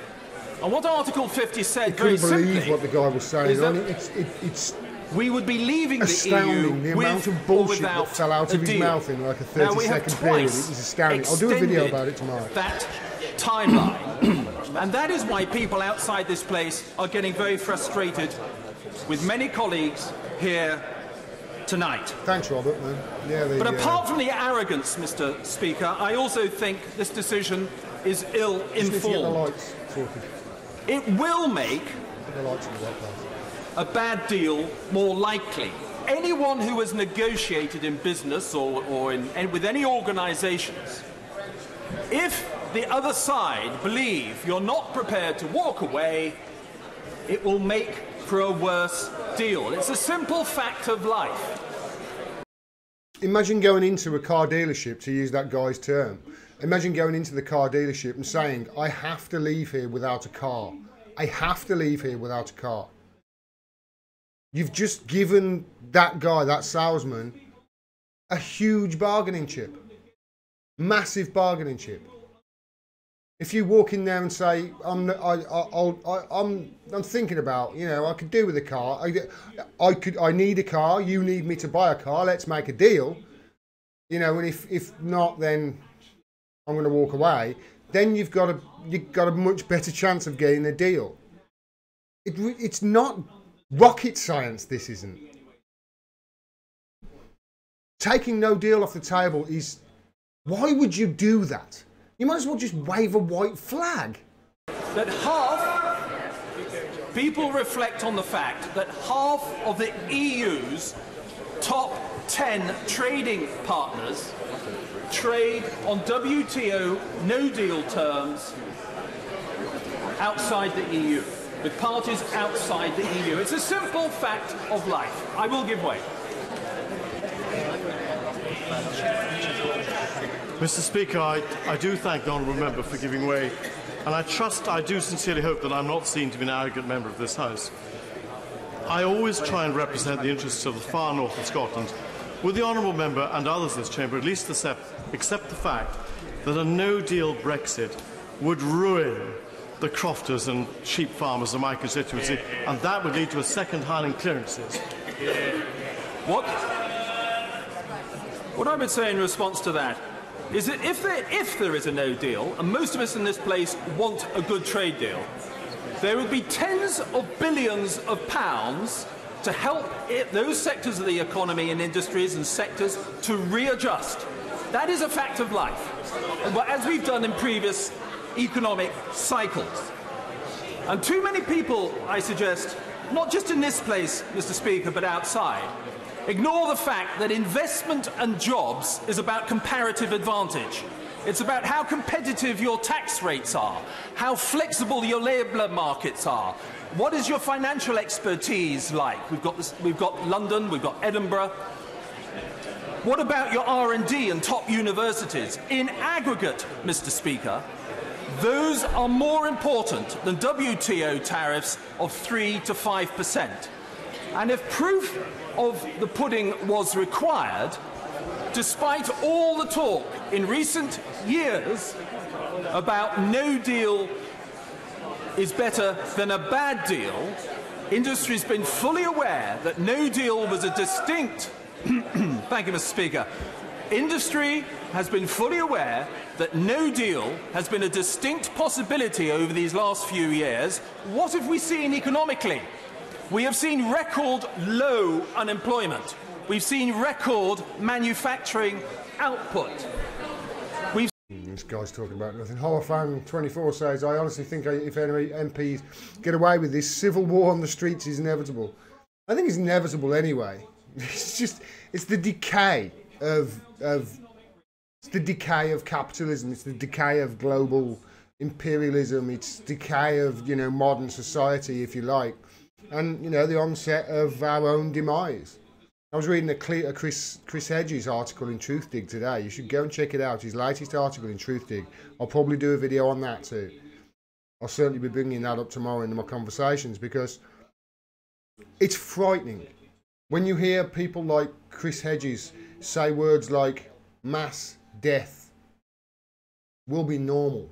Mass death is inevitable, when he's talking about the global problems that we face, with climate change, etc. And us continuing with this philosophy of eternal consumerism on a planet with finite resources. We obviously can't carry on with it, and carry on as slaves to a system. A system. It's the system. You're the system. Oh, the system. I heard somebody was talking about the pound today as if it was, the pound rose against, the pound was against the dollar. Oh, news that Boris Johnson is going to be, the pound like that. What the pound like that? You're anthropomorphizing money? There's a reason the pound went up. Because people were gambling shit and bookies were taking money. In a Ponzi scheme. The system. I don't know where I was going with that point. I've lost track of what I was saying. To defy the whiff of my party in the past when I thought it right and proper to do so. But after real heart-searching and thought, I have concluded that it would not have that effect that I wish to do, that it might have, regrettably, the contrary effect of reducing the government's leverage in negotiations. Because if we are to get a deal, the only point that we are realistically going to now is at the October Council, 17th, 18th of October. I don't wish to bind the hands of the government in the run-up to that. It may be a narrowing window of opportunity to get a deal, Mr. Speaker. We may not succeed, but for the sake of my constituents and to reflect that narrow margin in my constituency and also in the country and try and find a means of us moving on together, I believe that we should try and seize that opportunity and not do anything which, whatever the motives, and I don't impugn for 1 second the motives or the integrity of those who have proposed this motion. Many of them are amongst my dearest and best friends in this House. But I do believe it would be mistaken to support this motion tonight, and for that reason I will support the government. And I do urge my honourable friends and right honourable friends to think again before we cross a Rubicon. 50 years many of us have worked together, and I hope we could continue to in the future, and I hope that they will just reflect one last time before taking the step of voting against the government tonight. Chris Bill. Thank you, Mr. Speaker. For 3 long years we've talked, we've debated, we have voted repeatedly in this House on Brexit. And yet here we stand still after 3 years not having reached any firm resolution. Okay. The House of Cards will fall, says Beautific2C. I hope so. I certainly hope so. Yeah, the pound is still the strongest currency in the world, says Kerry Gates. I don't know. Strongest currency in the world?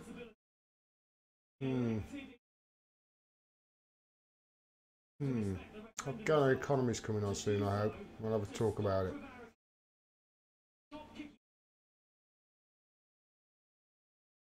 $1 billion a month to keep this shit show going, says Little Fish. Yeah. I wonder how much his suit costs, says Pat Brannigan. Yeah, that's probably about 10 grand. That looks like bespoke. Without a doubt. Probably about 10 grand. And thanks, Wargriever. Yeah, it is important to have an alternative media like this. Free Speech says, live from the House of Crooks and Criminals. Yeah, absolutely.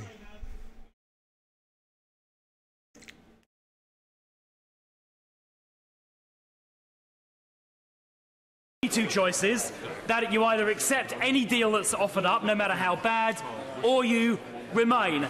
And I don't think either of those options are acceptable. Remaining when the country voted to leave and we were elected, the main 2 parties, on manifestos to leave, I think is wholly unacceptable. So there is only one sensible option, as the member for Bromley and Chislehurst very eloquently pointed out. Brown. The question is that the question be now put. As many as other opinions say aye. Aye. Of the contrary, no. No. Aye. The ayes have it. Have it. The question is the motion as on the paper in the name of Sir Oliver Letwin. As many as are of that opinion say aye. Aye. Of the contrary, no. No. Division! Clear the lobby. Clear the lobby. And now they'll all go bugger off and have their vote. And we'll see what they say. So there you go. That's where we are at the moment. I'm just going to pause the... what I'll do is I'll continue doing this, talking to you from here, whilst this is on in the background, because it's going to take about 10 minutes. Just bear with me a second. Just bear with me a second. Just a second.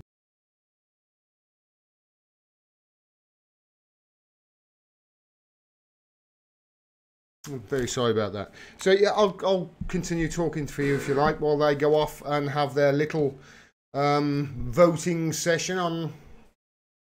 I assume this is the vote. There might be another vote actually, so we'll see when they come back. But the big news, everyone, is obviously the Tories have lost their majority. Here we are. They're down to 319 seats. The opposition's got 320. Down to 319 seats because there is actually one of their guys who's suspended, I believe, but obviously votes with them. So that's why they're on 319. And I think the Labour Party, it's basically even, really. So he's lost his working majority, which is hilarious. They call it a working majority, this deal that they had with with the DUP. Since when was that working? It certainly wasn't working. Frustrating, yes. But as you probably saw, let me just go to it.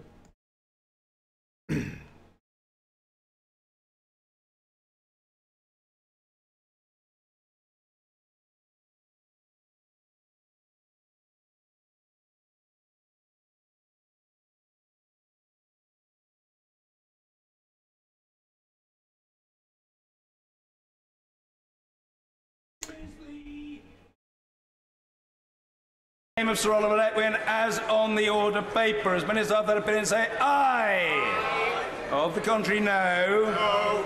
Tellers for the ayes. Chris Elmore and Stephen Gethins. Tellers for the noes. Stuart Andrew and Ian Stewart. Okay, that was obviously recorded.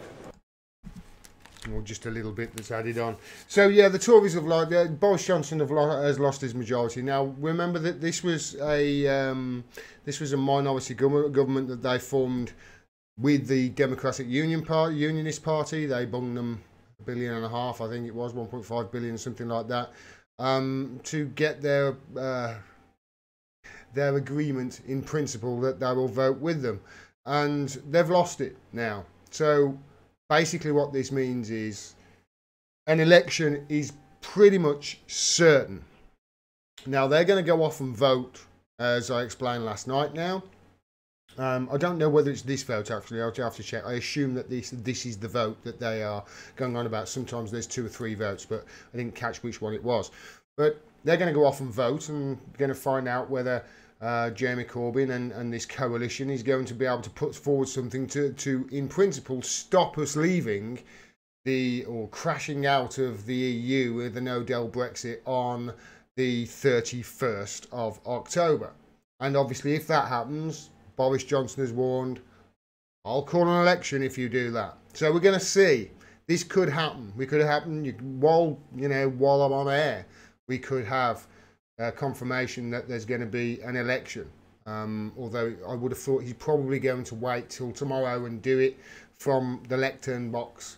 But yeah, certainly I think you could pretty much. I can't see. See, when they lose the majority like this,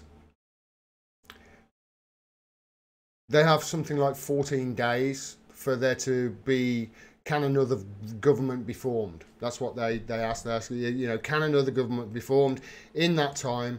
And I don't think they're going to be able to. The Lib Dems are certainly not going to join them, although I wouldn't put it past them. We live in crazy times. We really are, though, absolutely crazy times. So we'll see. And I certainly don't think that Jeremy Corbyn's got the backing, certainly, of the Lib Dems, etc., and Change UK, etc., which is what he would need to form a government, which means that election is called. And even if he combines all of those people, it's going to be 300. He's barely going to be able to form a government. It's going to be almost impossible. So yeah, election is pretty much certain now. Now, just a couple of things about today that should really bugbears for me. This guy Dominic Raab, who was the Brexit secretary, he's the guy who did a deal with the EU and then voted against it. That's this guy. He sorted a deal out with the EU and then voted against his own deal. Okay, so he takes to the dispatch box today because he's now a foreign secretary, Boris Johnson's old job. And you would think that this guy with his history, he would be having question after question after question, bombardment after bombardment, and come out of there black and blue and bruised to buggery. But he wasn't. Again, Labour and the opposition score own goal after own goal, just taking questions, softball questions about Brazil, about the Amazon. You know, talking about Amazon. Then they had about 8 questions on the trot with Kashmir, and that was it. Didn't ask him about Iran, Venezuela. Didn't ask him about the tanker scenario. Didn't ask him about, you know, are you going to extradite Julian Assange to a fascist dictatorship in America? I say fascist dictatorship, I shouldn't say that. To a fascist oligarchy in America. you know, he should have come out there black and blue. But again, they just, you know, just lobbed him up softballs. You're meant to be the opposition, for Christ's sake. Stand up. They didn't. None of them did. None of them did. You know, the SNP, none of them did. No hard questions whatsoever. It's almost like, you know, it's all a show. It's all a theatre. Nothing on the OPCW. They didn't ask him about the OPCW in Syria. Really is quite sad. That's not what I want us to talk about. They're all coming back in now, so I'm going to switch back over. And we'll see what happens here. I'm certainly expecting this to be a defeat for Boris Johnson. How do you think it's going to go, guys?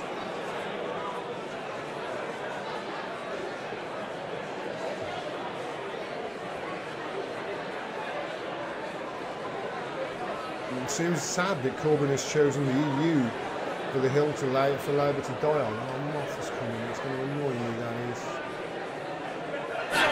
Lock the doors! Here we go.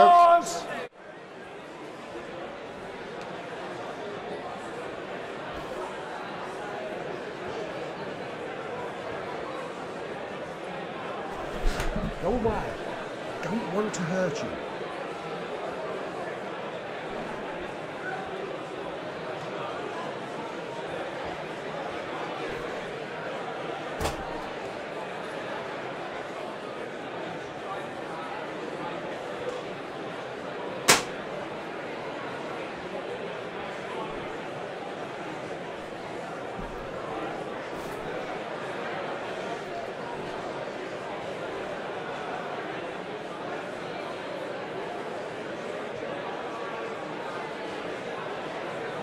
Up those doors.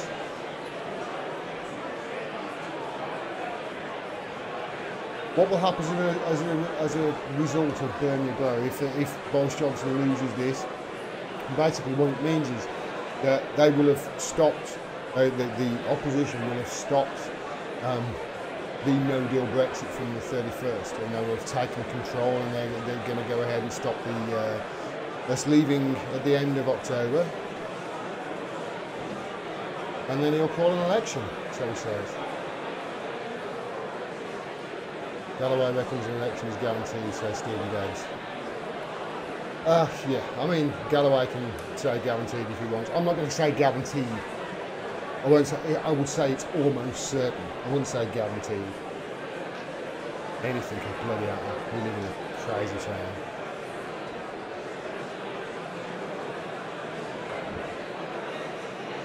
With false flag in the lobby. Just stop it. Shit. Nothing's guaranteed in politics.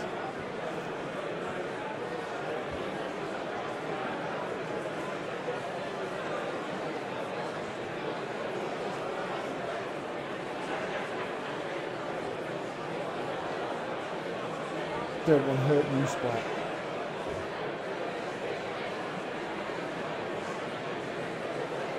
You went out into the road.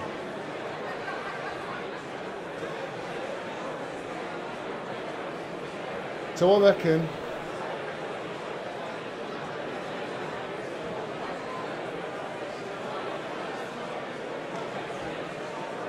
he's going to struggle to get 300 votes, you know.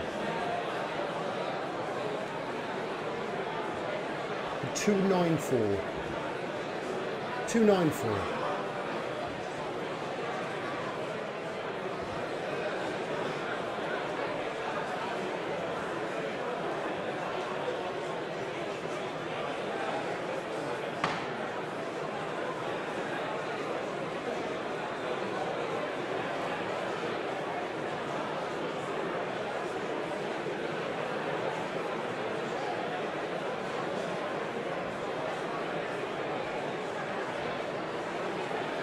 You're going to vote for in the upcoming election, everyone. This is going to be a question, isn't it? Because if we're going to have an election on the October the 14th, if that's what we're going to end up with, like Boris Johnson said, although that Baker guy, he even suggested at one point he was virtue signalling to the Jews by saying, "Oh, we might not do that because it's a Jewish holiday," and the guy was like, "Well, it's postal votes." Jeff Stanley says, Gordon sent you a prezi. Lights maybe? Thanks very much, mate. I appreciate that. I'd certainly get invested, you know, back in the... There's some good equipment that I need, that's for sure.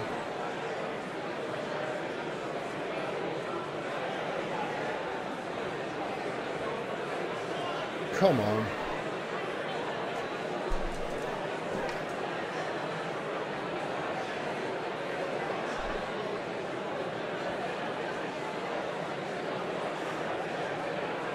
Brexit Party says Adam West. Yeah, they're going to get a lot of they're going to get a lot of support. They'll do a deal, I would have thought, with Boris Johnson, and they'll cream a shitload of votes in the North and the Midlands from Labour and the Lib Dems and the others, and yeah, we'll end up with the coalition. And we could end. I mean, I know I did a video the other week about Jo Swinson, didn't I? And I said she's back. I ended the video by saying basically she's not so much of a yellow Tory as more the reincarnation and physical embodiment of all that was Margaret Thatcher. And I ended the video by saying, so there it is. That's who she is. She's Margaret Thatcher, which means that basically you can guarantee that by the end of the year she'll be a deputy prime minister. You know what? I would not bet against that. I really wouldn't. If you're voting Lib Dem, you are not voting Liberal or Democrat. You're voting Tory. And it's not Tory light, it's Tory. Yellow Tory. Sorry. Sean Kohler says, if we leave with no deal, the bloated US corporations will rape this country and Trump won't welcome them. So the thing is, Sean, this is the problem. You know, I'm not going to disagree with you though. I mean, you know, they keep talking about this trade deal with America and etc. And he's going to buy the NHS. Listen, they're selling off the NHS piece by piece already. I've shown you that. So there's no need to fearmonger that. They're already doing it. So there's no need to fearmonger that. And they are going to do it, yeah. But that wouldn't happen if we had a Brexit and Corbyn had been for the Brexit. I don't understand it. I was talking to my girlfriend today. Why is it this man who has spent a lifetime idolising people who were anti-EU, why is he now pro-EU? Why is he suddenly, all of a sudden, you know, everything that he's wanted, all of his career is being, you know, there you go. We're going to leave the EU and there's going to be an election. You've got a chance to be Prime Minister outside of the EU and their bureaucracy and red tape and neoliberal crutches, you know, level playing field rules, etc., etc. You'll have a working government outside of the EU. You'll have a chance to go and win that. Why wouldn't you take what you've always wanted? You've always... Why? Why would you...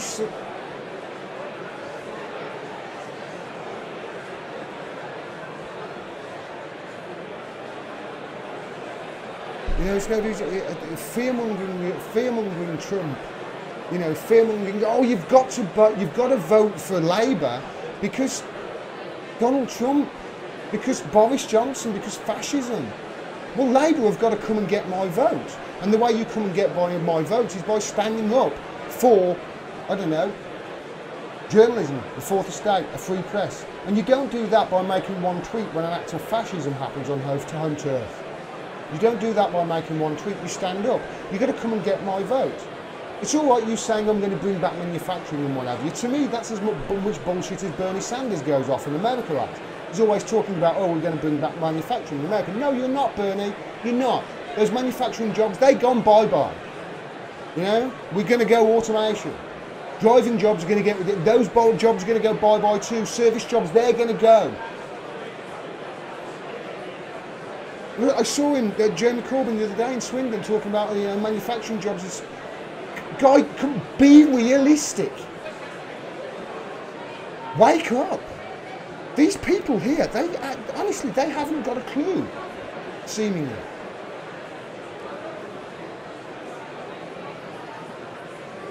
But, you know, it's a theatre. It's designed that way.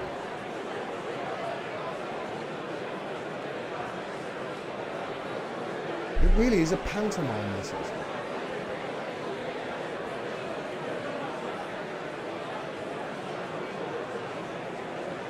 Blairites are forcing Corbyn's hand, says Sean. I know, Sean. You're not telling me anything I haven't known, you're not telling me anything that, you know, I don't explain on the show. They're forcing his hand, yeah. So come out and fight against them. Say something, you know, say. Call it out for what it is. Don't back off and go, oh, we'll reach out to it. And when Blairites call you an anti-Semite, don't say, I oppose racism in all their forms. Just say to them, that's not true. You're a liar. Call them a liar. Tell them you're doing anti-Semitism. Actually, you're doing their bidding here. Come out and fight. You know, don't.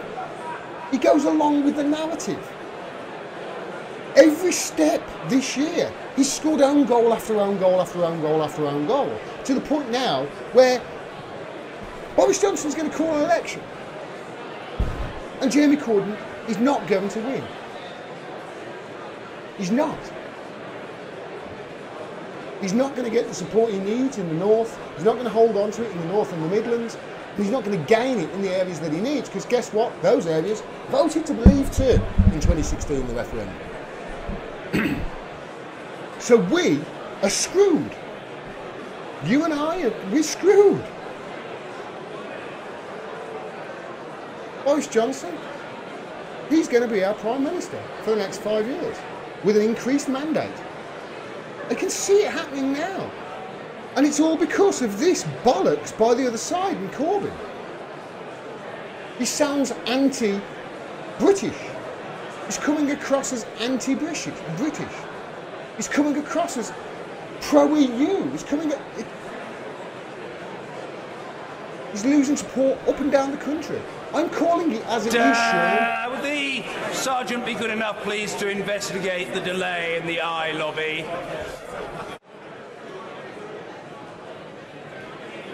You know, I understand it's scary. But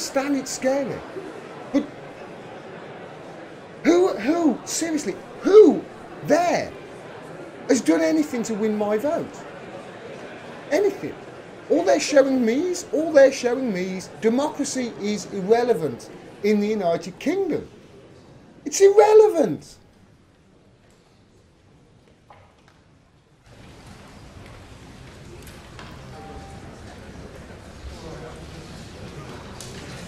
We're going to end up getting the referendum in the form of an election. Just as I said we would. Order! Order! 294. The ayes to the right, 328. The noes to the left, 301.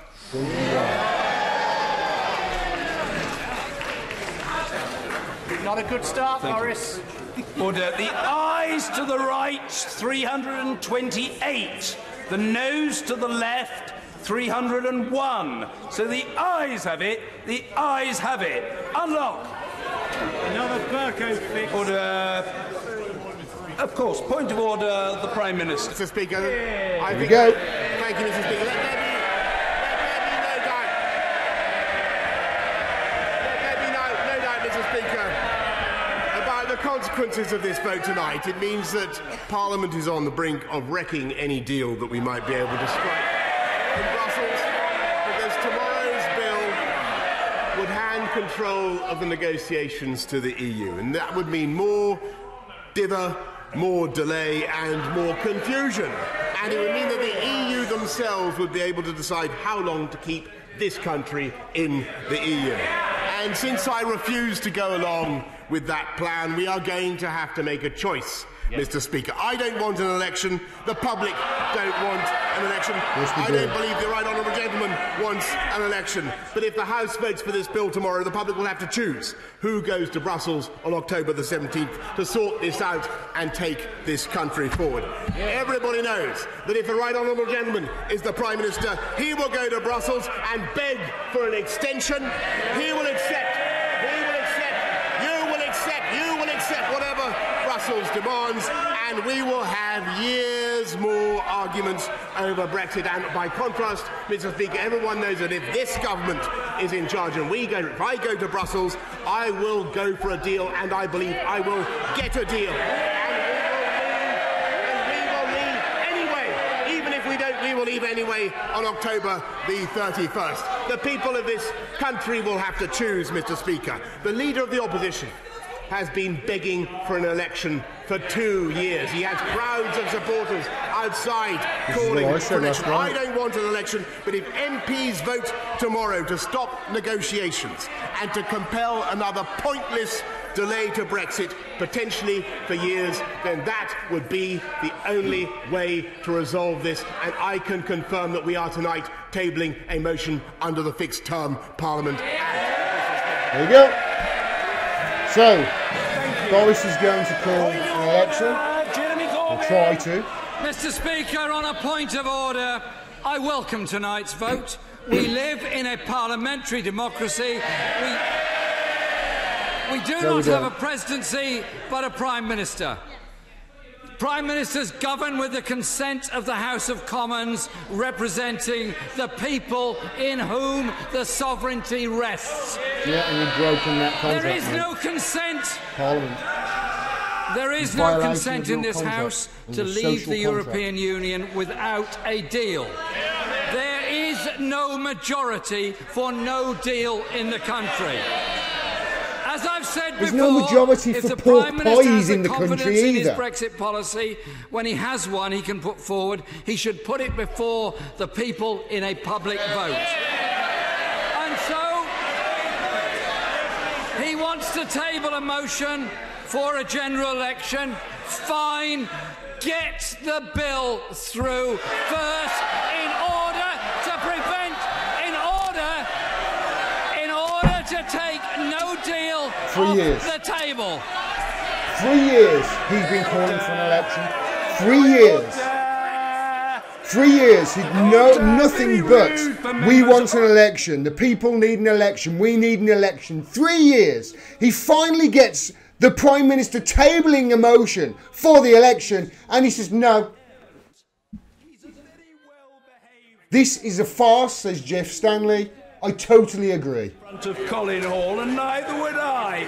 Don't gesticulate, don't rant, spare us the theatrics, behave yourself, be a good boy, young man, be a good boy. Point of order, Mr. Ian Blackford.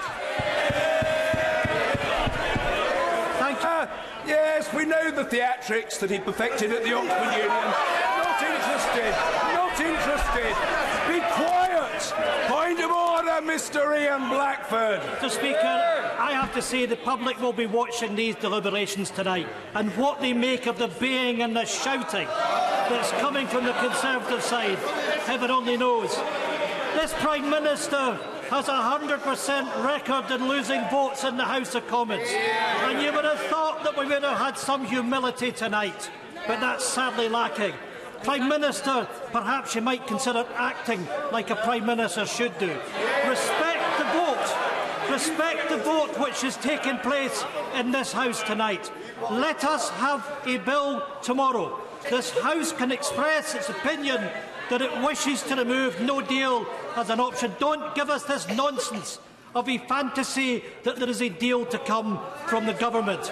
It is simply not true.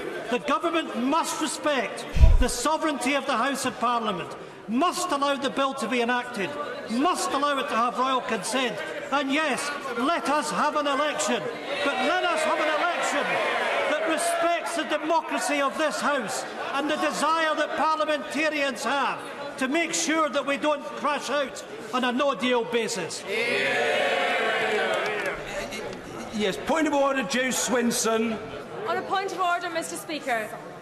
Across the country, people You should be the other have side, been love. You're on the wrong protesting side. because they are worried. You're on the opposition side. Wrong about side, love. The Prime Minister riding Over there. roughshod over our parliamentary democracy. And tonight, the House of Commons has spoken and said that we will not let that happen. It is vital, much as I relish the opportunity to take on the Prime Minister in a general election. No, she's going to say no. It is vital that this House acts with responsibility and does not tip our country into an election at a point where there is any risk that we will crash out of the European Union during that election campaign or immediately after. We must act responsibly. Point of order, Anna Soubry. Anna Soubry. Let's get somebody with knowledge. Stand up. Mr. Speaker, tonight's vote made even the Leader of the House sit up. Mr. Speaker, this Parliament has spoken, and we have spoken on behalf of the jobs and the livelihoods and futures of our constituents. Yet again, we have shown that we do not want a no-deal Brexit. And tomorrow, we have the opportunity to make sure that yet again we do not crash out without a deal. And I would remind the Prime Minister, as one of the so-called leaders of the Leave campaign, he promised the people of this country that we would not leave the European Union without a deal. I think this House now has a right to know the following. The rumour is that every single member of the Conservative Party who voted against their government tonight is going to have the whip withdrawn from them. Mr. Speaker, if that's the case, that must be the first time, and it would involve honourable and right honourable members who have served their party, and many would say their country, for decades. Could the Prime Minister confirm, will they have the whip withdrawn, yes or no? I think we need to conduct a debate on that matter across the floor of the House. It's not a matter for adjudication by the Chair, but the Right Honourable Lady has made her own point in her own way with her customary force, and it's on the record, and doubtless she will wish to return to that in times to come. If there are no further points of order, we can all go home. The clerk will now proceed to read the orders of the day. Census, Return Particulars and Removal of Penalties Bill, Committee. All right. Not moved. Thank you. Order. We proceed from that piece of business to motion number 3 on election of Select Committee Chair. All right. Deselection time, I think. Kenny H, you bring up a good point. Philip Hammond, who's there, you just saw him walking past, who was the previous Chancellor of the Exchequer. He was one of the ones who voted against Boris Johnson tonight. He was one of the people that voted against him.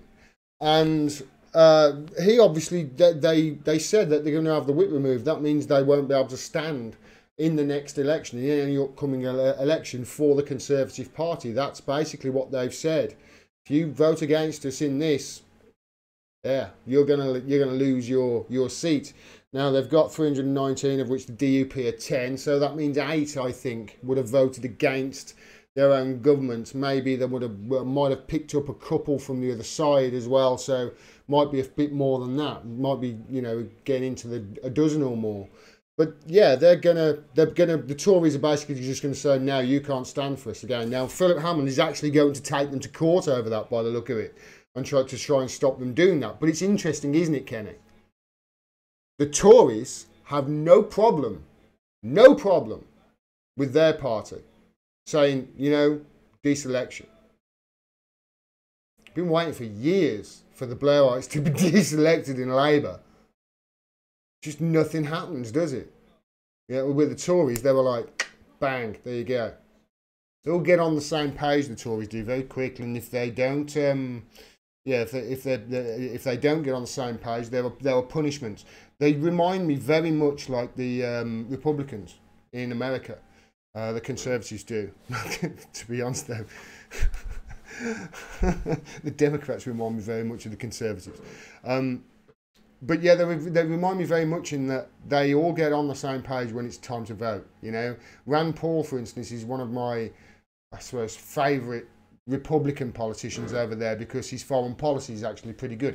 His home policy is terrible. He doesn't even think his people should have healthcare. He's awful, proper, you know. But his foreign policy is good. But he is, you know, he says he's a man of principle. He's obviously Ron Paul's, I think it's Ron Paul's son, isn't he? And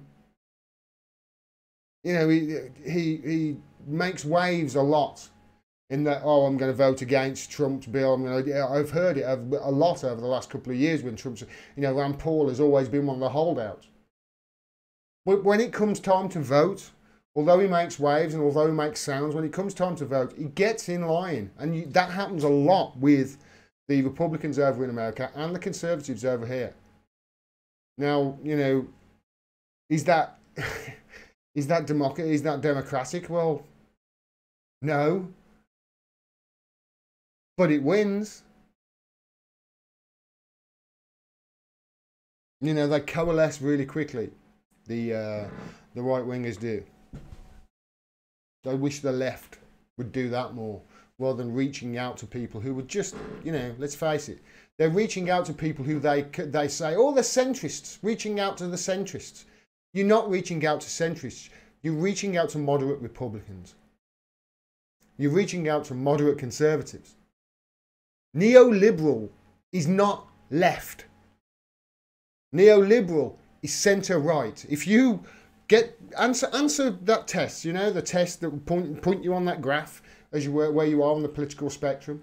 Answer that test as if you're Tony Blair, and try and do it honestly.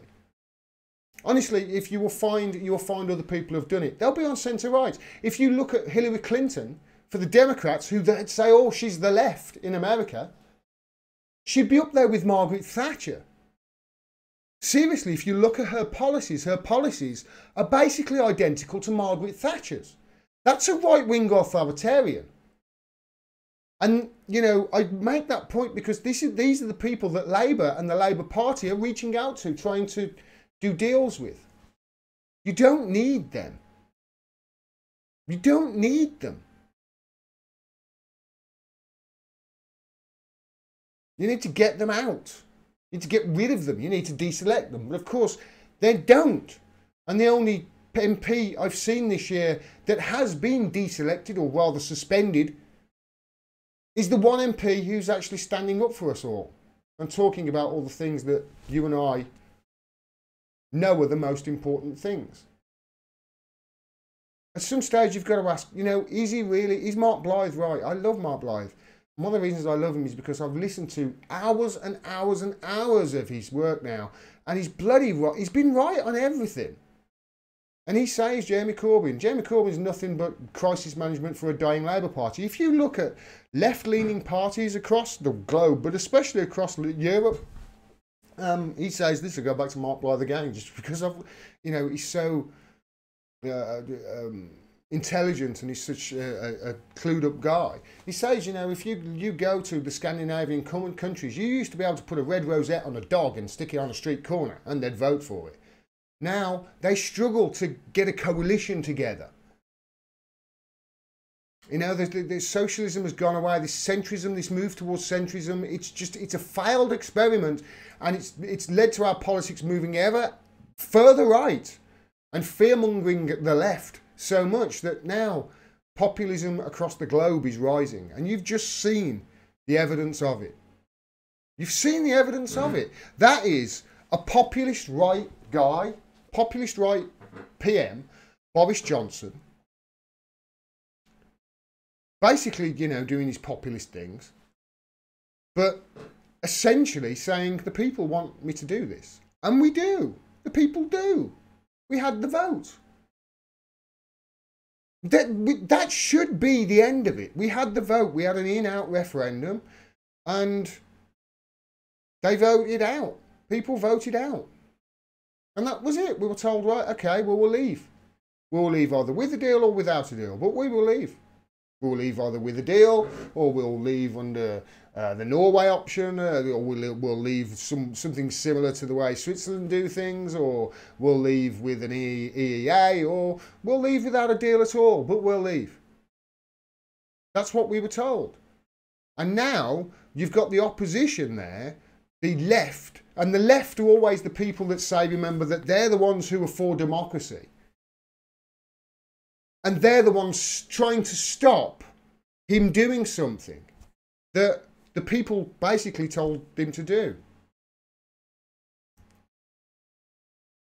It's frightening. It's frightening. But they're not going to inspire anybody to vote for them. I went to see my mum tonight, right? Just quickly. While this was on, I went round there, and she said, oh, I've been watching that stuff today, the House of Commons, down there. I said, really, what do you think? She says, Corbyn, bit of a turncoat, isn't he? My mum. Liberal as you can be. Corbyn, bit of a turncoat. That's what my mum said. I know up and down the country, I know people are going to be saying that up and down the country. They're going to feel like he's betrayed them. And it's no wonder that he says there, oh yes, we'll have an election, but only after, you know, we've done this, we'll have this thing. It's no wonder. Come on, Corbyn, that's bullshit. You don't want an election because you won't be able to win one. And you goddamn know it. You've scored own goal after own goal after own goal this year. Is it all on purpose or what? Because you're certainly not standing up for the things that you should be standing up for. And you are standing up for the things that just don't matter. How many times did you guys, listening to that tonight in the chat, hear people saying, oh, you get shut down for 5 weeks. 5 weeks, they said, over and over. 5 weeks. Shut down for 5 weeks. I showed you yesterday, it's not 5 weeks. The exact figure is between 3 and 8 days, most likely to be, you know, somewhere in the region of 4, 5, 6, 7. But that's nothing. It was shut down for 13 days, just like 5 years ago. But they've just bookended the recess that we already have for the party conferences that are going on this month. They're going to be fun, aren't they? Eh? I might pop up to the Labour Party conference myself, or the Conservative one, put my head around the corner, say hi, answer a few questions, some real questions that, you know, real reporters won't ask you, that, you know, real reporters will ask you, but, you know, not the people in... It's hilarious, it really is, just listening to, watching these politicians. Ordinary people, working class people, you know... Is there anybody in the media that they can look at and say, yeah, he's working class? You know? The Labour Party, they think they've got one. They think they've got a working class guy in the media. Yeah, he's working class. He stands up for the working class. He stands Owen Jones. It's like, come on. The guy's a joke. He works for a he works for a publication that literally is just GCHQ's mouthpiece now. That's all it is. It's GCHQ's mouthpiece. He works for a publication that wrote such lies about Julian Assange meeting Paul Manafort that their own publication, their own writers won't reference that article in any of their writings. They won't even point to the article.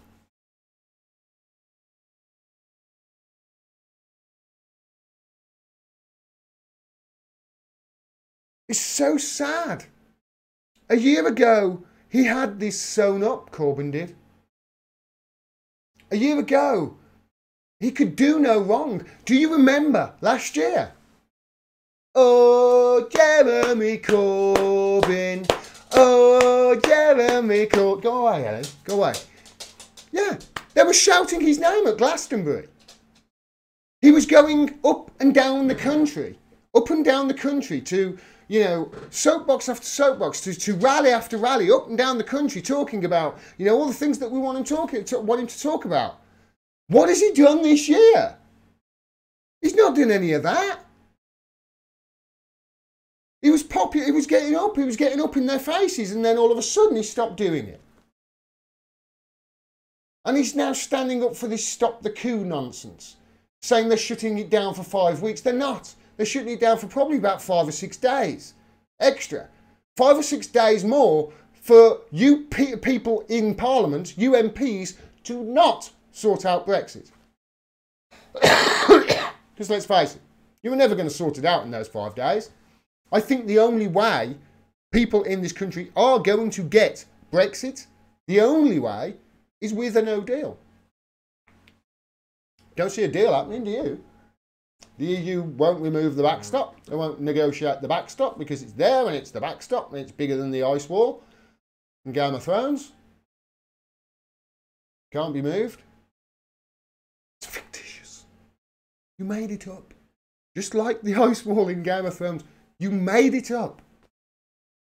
It's easy to remove. You just go, you know, turn your pen up, turn your pencil upside down. There's an eraser on it probably. Rub it out and figure something else out. But they don't want that because they don't want us to leave. They don't want us to leave the EU. Why? Because it could be the existential crisis that brings down the ECB. Or worse.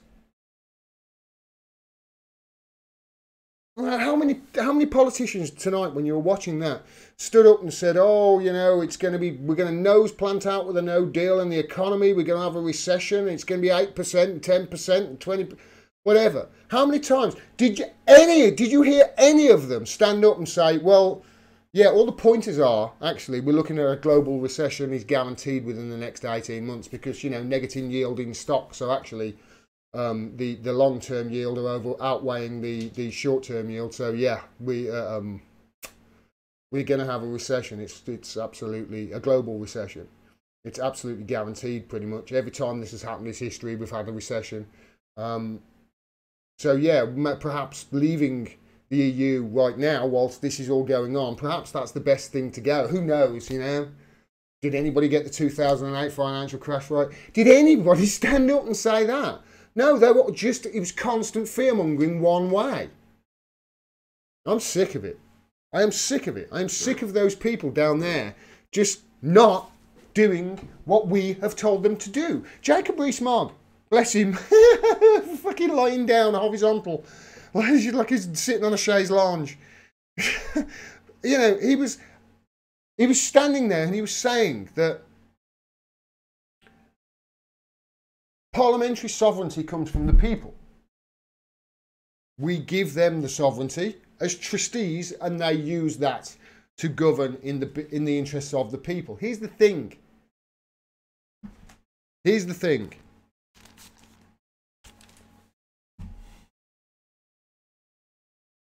If you're gonna hold sovereignty for us, the sovereignty of the United Kingdom, if you're going to hold that for us, you have to do what we tell you to do. Now, that's what he was saying. It's what he was saying it's what he's been saying all along, to be honest. And that's what he was saying today. I happen to agree with him. But the thing is, although we give it to you in trust, for you to, that sovereignty of the United Kingdom, although we give you that in trust and you hold it in trust for us, we don't trust you. We don't trust any of you. Not a single one of you. You know, some of you might trust, throw your wagon behind, you know, throw your lot in with Boris Johnson, or throw your lot in with Jeremy Corbyn, or, yeah, you know, I pledge my allegiance to Labour, I've been Labour. Don't pledge your allegiance to fucking anybody. Not a goddamn person. None. Not even me. I know. Don't pledge your allegiance to goddamn anybody. You don't owe your vote to anybody. Make them come and get it. And if they don't, so many times I've heard today, oh, we've got to vote Corbyn, Gordon. You're doing it a disservice. We're going to end up with Trump. You have to vote Corbyn. You have to vote Corbyn. It's like, well, my MP. I said, my MP. For the last, I live in an area that voted to leave 2-1 in the referendum. And for the last 3 years, she's been fighting for a second referendum. And I found out the other week, not only has she just been spending all of her time fighting for a referendum, her big thing that she's been doing in the last month is getting speed cameras put on the A449 Stafford Road, and her constituency office is on the A449 Stafford Road. So basically, what she's been doing for the last 3 years, by the look of it, is campaigning to stop in the EU and get some speed cameras outside her offices. I'm going to vote for her, am I? How is that going to inspire me to vote? And, you know, people, oh, but you've got to vote because otherwise we're going to get Trump. What you are, listen to yourself. Just listen to yourselves. People saying that, listen to yourselves. That is the UK equivalent of the US. You got to vote blue no matter who. Suck it up. I know Joe Biden's crap, but hey, his electability. Suck it up. Otherwise you get Trump. That is literally the lesser of two evil shit they've got in America. It's literally what we've had for the last 30, 40 years. I'm fed up of it. If he won't stand up for what's right when he's in opposition, what chance of him standing up when he's in power? He's literally campaigning against democracy. Jeremy Corbyn campaigning against democracy, screaming for 3 years he wants a democratic vote, and then having the opportunity, yeah, okay, we'll have an election. No, not yet.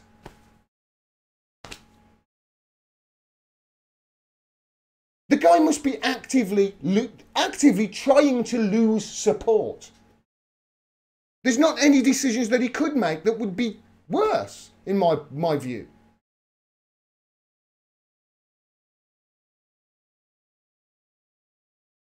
And we're going to end up with this shit show now for another 5 years.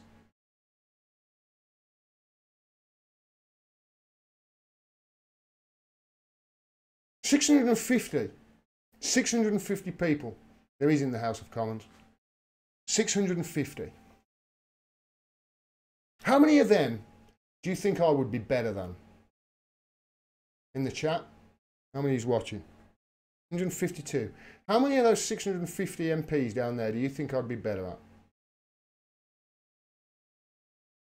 How many of those 650 MPs do you think you'd be better than? We need a new fucking system in this country. Because this one ain't working. Not for us. They've broken the social contract. They've broken it. They are meant to, you know, they are meant to rule for us. They have that. Like Jacob Rees-Mogg said today. They are meant to hold sovereignty in trust for us, and they are meant to, you know, tax us, etc. And in return, they, you know, give us a standard of living, and, you know, we have this future. They've broken it. They have broken it. And if you break the social contract, what else is left? There's no trust. There's no democracy. There's nothing. Just a puppet show that we saw today. We don't, you know, they're holding parliamentary, they're holding sovereignty in Parliament for us. We don't trust them. I think it's time we took it back. I think it is. Because an election's not going to solve this. An election's actually going to make it worse. Not unless we actually stand up as a people. And the people of this country stand up and say, you know what, you've had your fun. I'm going to vote for this person. Because this person, yeah, they're going to do the right thing for this country. I can't say that about any of those people down there today. None of them. Not a single one of them. Not that I saw. I didn't see Chris Williamson. But the rest of them, they're not working for you and they're not working for me. They're actors in a play. It's a big club. And we ain't in it. Alright. It's been a long one today and it's late as shit. And I've got, I've got what?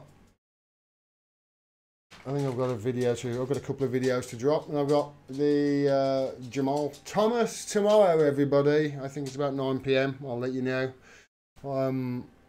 Yeah, I'm really looking forward to that because I love my buddy Jamal, and I know you do too. Will it turn into a race war? Says Uncle Kev Clay. Yeah, mate. It's going to be very similar to the 2016 election in America. It's going to be very similar to that. It's going to be demonising immigrants. I'm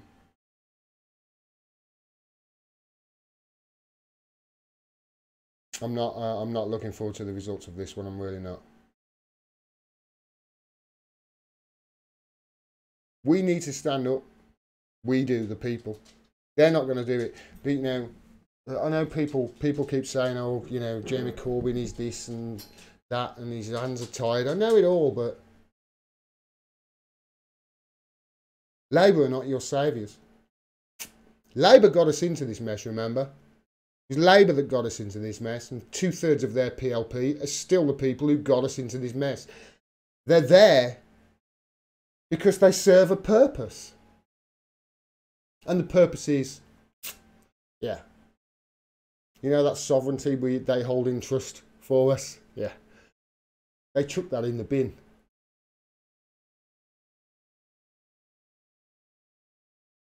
I'll be back tomorrow and hopefully I'll be more upbeat. But that was a disaster tonight for somebody like me.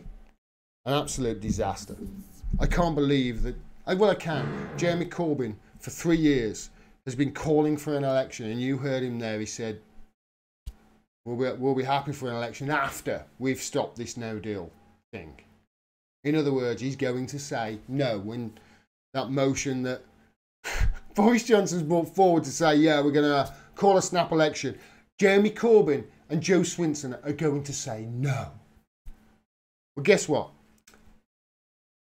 Vote of no confidence will come next probably, and, you know, how can you win that? Elections are certain. It's certain now. Whether Corbyn wants one or not. That's how bad it's going to be. You're going to get one anyway, Corbyn. Why wouldn't you vote for one? At least the optics are good then. We're going to get an election anyway, no matter what they do by the look of it. It looks like, you know, this is going to be a stalemate. It's going to be an election now. We've played this game of chess to the end. It's going to be an election. So if you know that, why wouldn't you just say yes? Call his bluff and say yes. Put him on the back foot for a start. And then the optics of that are great with the nation, because you don't look like you're anti-Brexit or anti-British. But like I say, whoever's advising him, Christ almighty. Seamus? I think his name's Seamus, isn't it? Or is that his press guy? It's frightening. The only way you could keep making decisions that bad, the way he's done, is to do it on purpose. Boris Johnson was about to, you know, do Brexit, get blamed for it, and hand the keys to the government to a Jeremy Corbyn Labour government through an election. He was about to do that. And he stood in the front.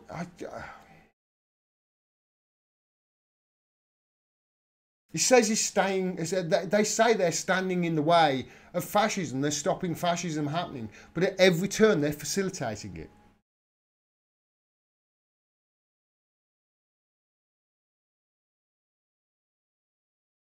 It really is confusing. Dog's name is Ellie. Yes, says Titch. Yeah, it does. Hello, come here. Poor Ellie getting told off. Nah, I wouldn't tell you a word. Good girl. Oh, good girl. All right, everybody. I'm gonna get off, and I'll be back tomorrow with you, for you all. Thanks very much for watching, and sticking with me for that 3 hours or 4 hours or whatever it was. Yeah, it's happened like I said it was going to, and it's heading like I said it was going to, with another referendum in the form of an election. Can't have an in-out referendum without defining what out is first, everyone. You leave the door open. Time to wrap it up and bureaucratic. Red tape. I seem to remember somebody smart saying that not so long ago, repeatedly. Thanks very much, everyone. Please make sure you subscribe. Please make sure you click the bell so you get a notification of when I drop videos, and click through to the website as well to find out ways you can support me. I can't do this without your support. I know I say it. I really appreciate it. I'm not asking for a lot. I don't live on a lot. I live on a very meagre existence. And I really appreciate any support that you give me. And thanks very much. I love you all. Peace, everyone. Keep fighting. Keep fighting.